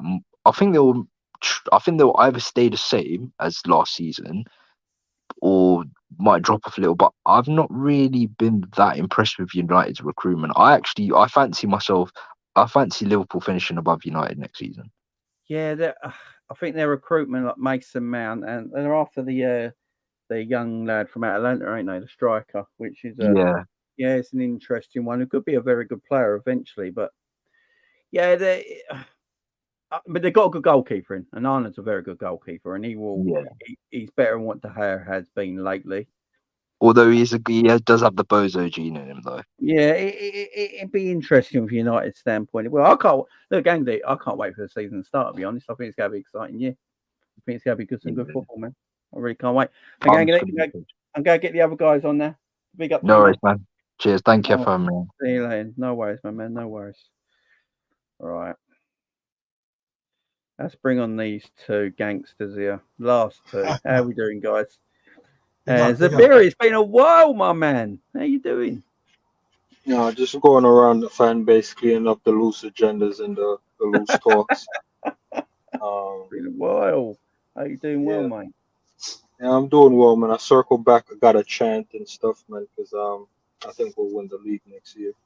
There you go. That's it. That's it. That's Zabiri talk here. Go for it, Zabiri. Go on. You tell the public. Well, I just want to big up everyone in the chat, big up everyone tuning in, big up everyone that's going to be tuning in on the back end. Make sure you're catching the thing live. So basically, what I want to touch on, 12 man. If you disagree, man, I don't know. We're gonna have problems in the future, but I think you'll agree with this. So when we quantify the league, it's 38 games, right? Yep. It's not a knockout thing. It's 38 games. People are like, oh, I think we'll barely get third, or I'm worried about the defense. Why is people worried about the defense?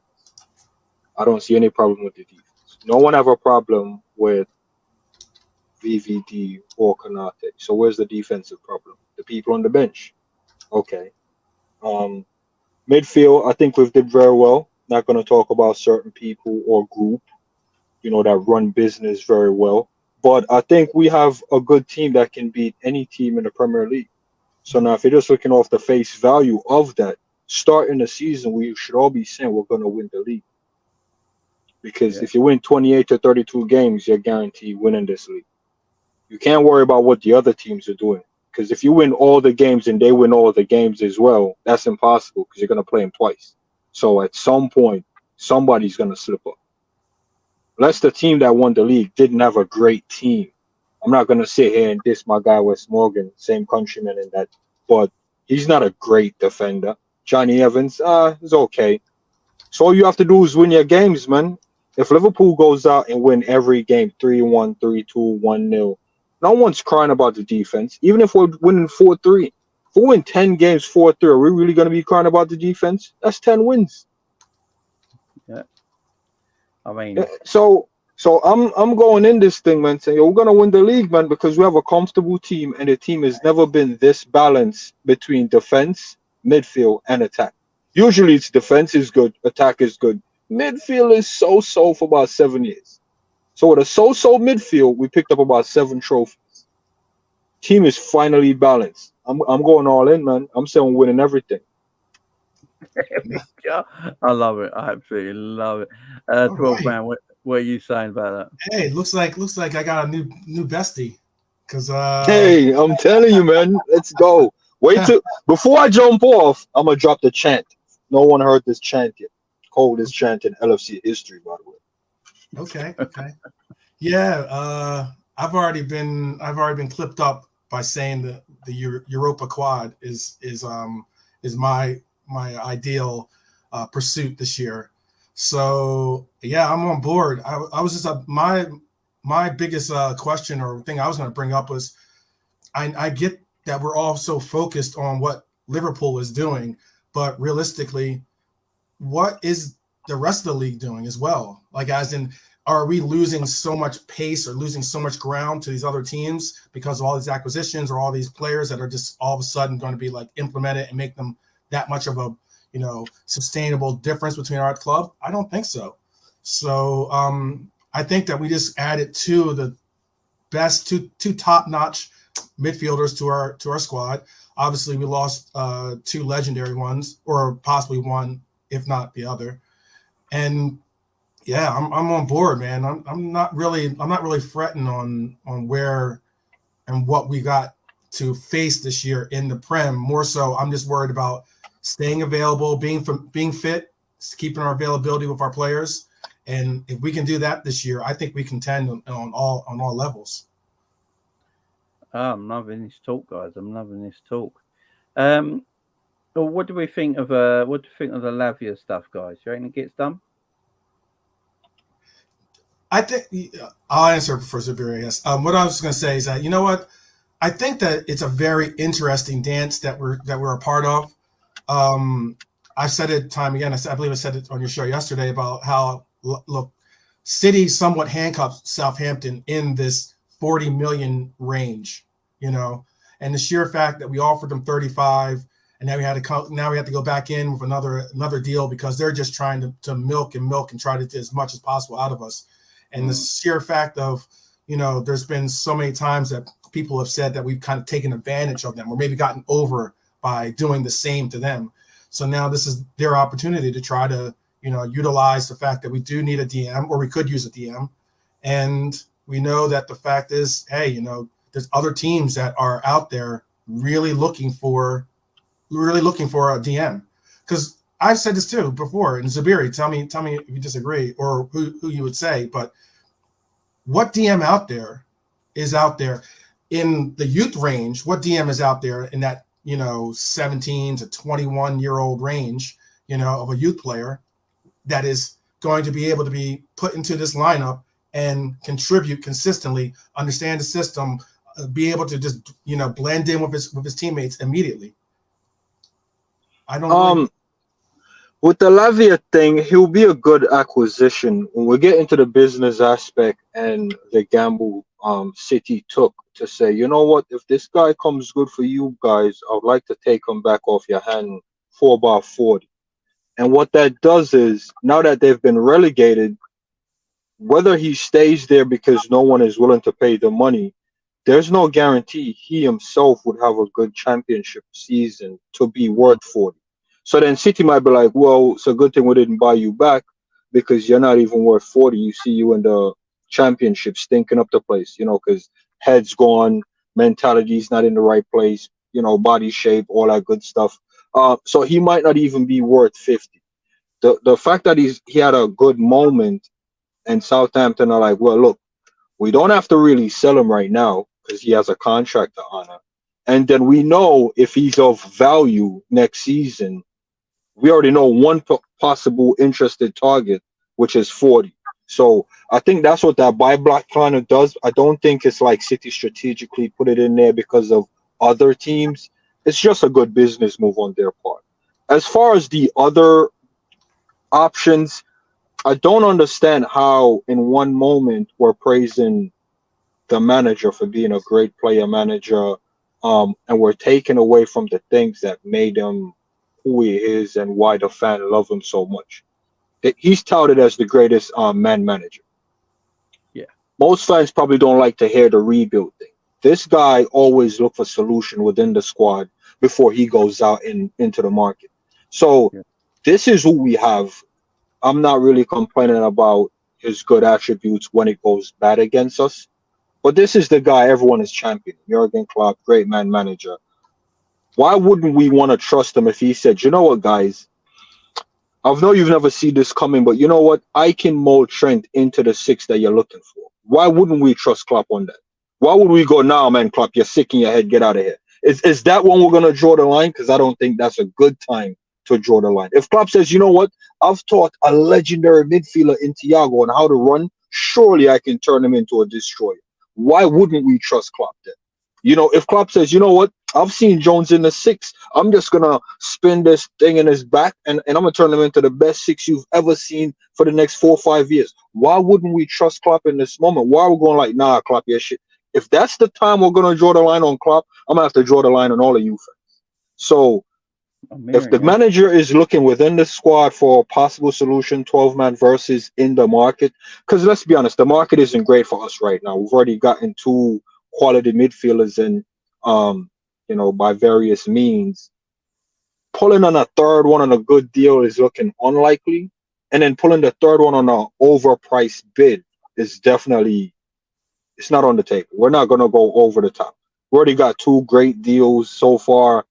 I don't think we'll just do the Man United thing and just go grab a guy for 90 because the club said he's worth 90. So I'm doubling down with the manager, and I think I'll be looking within the squad for said fix. I know it's short-sighted, I know it's temporary, but I'd rather do that this season when we're not in Champions League, and then if next window or January the right guy is available for the right price, then we get him, because then that guy will now take us into Champions League. So Jamie and Tom, what I'm trying to say is we don't have to get the perfect 6 right now because we're not in Champions League. but going into Champions League, we would then want him. You see what I'm trying to say? So Yeah, I don't think people should be hung up about the 6 now. I think what people should be focusing on is what we have and the changes we're making. Is it enough to get us into Champions League and pick up these 4 trophies now?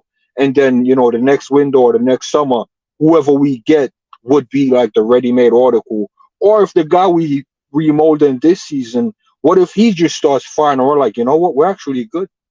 Because that's what happened to Bobby when we made him false 9. We should have been going for a striker. And we just said, nah, man, Bobby, you're it. And we ended up having Origi for 7 years. Think about that. None of them guys been striker for 7 years. Yeah, man. Yeah, makes sense. It makes sense. 12 man. What you got to say? What I was going to add to that is that, you know, I still look at a lot of these things of what I was going to say into the chat since I was getting taking the task for the quad, the Europa quad comment I made. Look, you know, never. I was thinking of this too. What if we do, and I've been making an effort to say maybe, you know, if we do get Thiago back into playing shape, you know, maybe he can also be utilized as that, you know, just that king piece that you use only occasionally. You know, you don't really like overmove him. You would have some youth. You'd have the 19-year-olds being able to do most of the legwork on a lot of like the domestic cup action or some of the other teams, other games that we don't necessarily like have to have like some world-class DM there. But you know what I was also thinking is that I would love to see us get all of our business done in the summer. That would be phenomenal. You know, my initial target for this summer was truthfully Vardidal to get a center back you know, addition. That was the focus of what I really was looking at this year. But if we can't hijack that deal, why not focus on this team as being what we have it for, and utilize possibly even the January window where we'll have even more leverage against some of these teams as well to bring in some type of player, possibly that by the middle of the season, we could also say, okay, we know exactly where we need this player. We know exactly which position it is that we want to shore up or maybe even complement towards improving on. And that could be a nice little lookup, you know, the same way that like a lot of these players, like the players that we have brought in January, have sometimes given us that boost, you know, whether it's a Hackbo or something along those lines. Those players come into our lineup and they gave us that little bit extra boost, whereas then we could have fallen off of. So it's one of those things to look at as well. Fair point. Right, before we finish up here, guys, Jordan Henderson, where does he rank in captains for you guys? For Liverpool captain or just a captain in general? As a Liverpool captain, with all the legends that Liverpool have had as that captain, where does he rank? I'll put him third. And the reason why I put him third is I don't think I can put another guy that embodies team professionalism, fight, grit, just leading by example the way Gerrard did. I think he's like one of the ultimate footballers. Yeah. And then he's the captain and he's been through highs and lows, and there's never been a high moment of Liverpool where he didn't lead by example. I mean, the man have the only record of scoring in every final he's played in. I mean, he's not even a striker. And that's just the grit of bringing your team back. I'll put Endo third because I even put Carragher over Hendo. And the only reason I'm putting Carragher over Hendo is availability. I mean, let's not kid ourselves. And it's no disrespect to the guy. I rate the guy. We wear the same number. But he was the captain in the team, and he was basically on the fringe of the starting 11. Where most captains, they're like first name on the team sheet. So that's the only point I can use to mark him down, because let's not forget Harvey came in the team and was keeping Hendo out the team. When Genie was around, Genie was a mainstay over our captain. Like, Genie was probably the first name in the midfield. And the off-the-pitch stuff, I can't credit man for off-the-pitch stuff, because let's be honest, I'm not a fan of Henderson. I'm a fan of Liverpool, and he's leading Liverpool. So I'm not gonna go look up his misses and be like, yeah, nah, man, I'm giving him flowers because his misses is a 10 out of 10. Like, I don't care about the off the pitch stuff. I show up to the games, man. I don't show up to his house. You know what I'm trying to say? I show up to the games, man. I'm turning on the games. I'm not signing up for the book reading, none of that stuff, man. I'm just here for football. So once you stop talking football, yeah, you lose me at that point, man. You know what I mean? So I'll put him third, and like I said, it's just the availability. In some moments, we needed this captain to carry us, and he wasn't available. And then when we needed him, the legs was gone, and so yeah, I just can't put him second. I would love to, but I just got to call it like I see it. It's tough to go against Gerard. First off, I mean, Gerard is a Scouser, and he's like, he also is someone that obviously is been looked at as possibly one of the greatest, Liverpool players of all time. So it's hard to go against a living legend. And to what Sabiri says, I can agree. Like, look, I can only go with the skippers that I've seen in my time. So, the basically these managers, these skipper captains, 12. We've had the pleasure of having Henderson at this club for 12 years. A lot of times, for what that is, that's for some of the youth that follow this team. The 15-year-olds, maybe 16, whatever, around those ages. For the most part, their entire lives have been this individual representing, the captain for this club. And that's just something that is overwhelmingly amazing and incredible for what he's done. And where I will differ is this from Zabiri is this.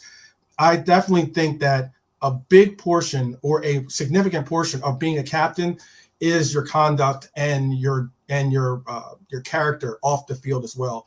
You got to realize that you represent Liverpool, period. You represent this club. Everywhere you go, everything you do there's going to be a spotlight of you being basically the benchmark of where and what we should measure up to.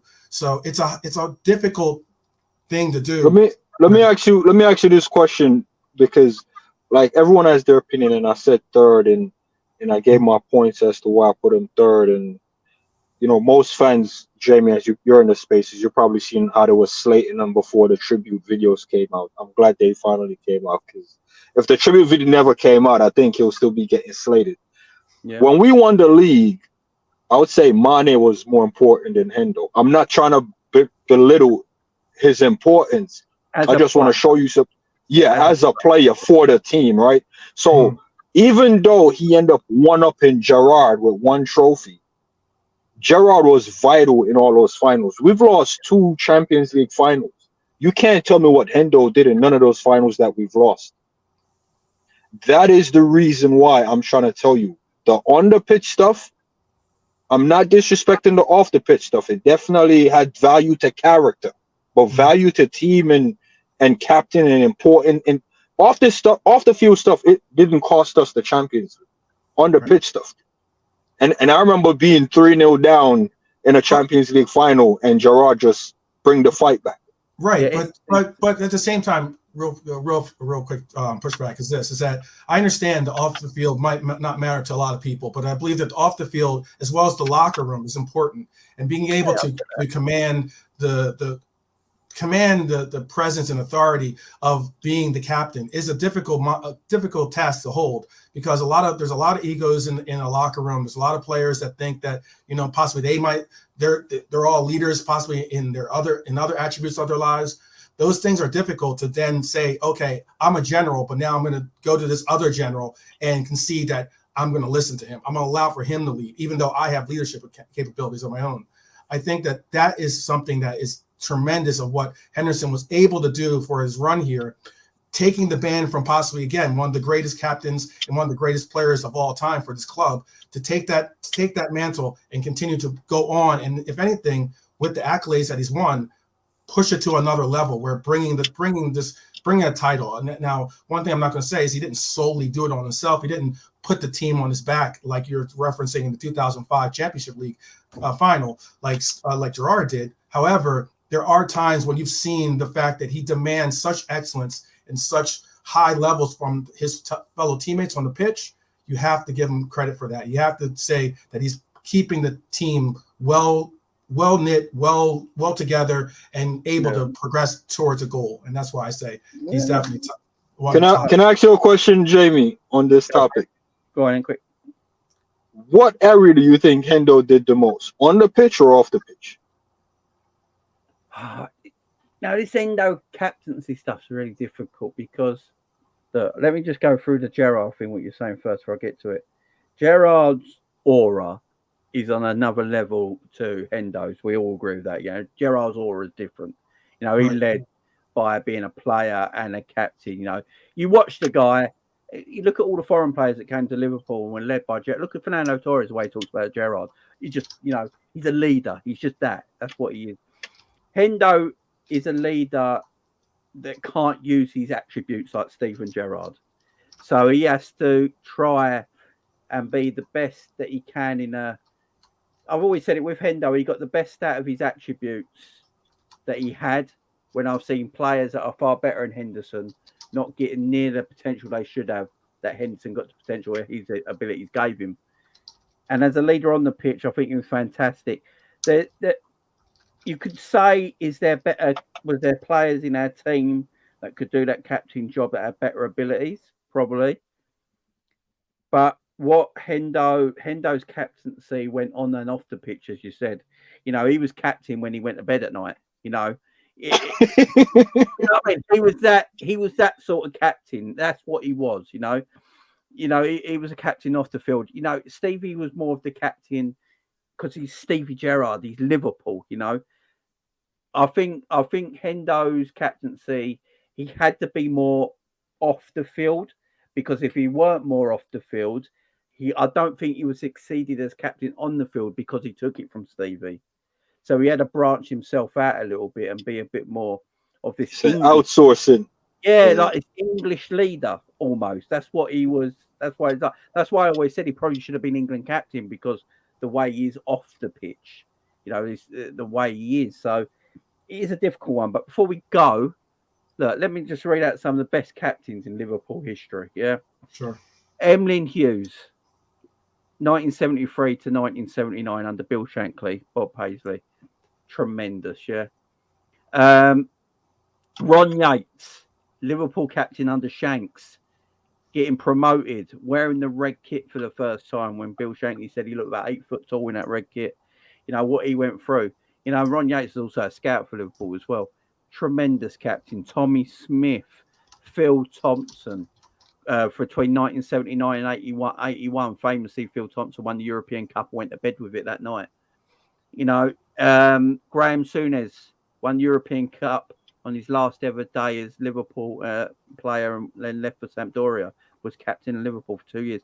Phil Neal, who won, only Ryan Giggs has won more trophies in domestic football, in English football, than Phil Neal. You know, tremendous captain.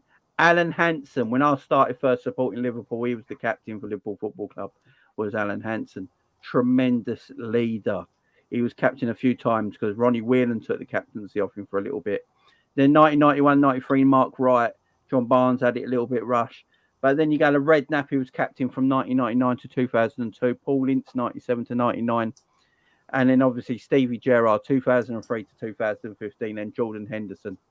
So Jordan Henderson has put himself in there with some of the biggest names that's ever played for Liverpool Football Club, also being captain of this football club as well. So wherever we rank Jordan Henderson in that list of players, he's in tremendous company. And he was a tremendous captain for this football club. And he's gone now, and he's going off to do other things. And he's a good leader for Liverpool on and off the pitch. And we look for the next captain now. Trent is going to be the future captain of this football club for the next 10 years. I think he's going to go to Virgil, and then Trent will get it done. I think it'll finally go to Trent after Virgil leaves Liverpool, guys. And we have then we'll have that Trent Gerrard debate. You know, that'll be there. Both Scousers, both Liverpool boys, both got that aura about them. You know, that'll be the next debate. But guys, thank you very much for joining me. Always a pleasure. Saberi, great seeing you again, my friend. 12th man, great seeing you again as well. Everyone else who called in today, everyone in the chat, much respect, much love to every single one of you. I'm back soon, guys. Enjoy the rest of your evening, day, wherever you are. And I'll see you soon. Big up from me. See you later, guys.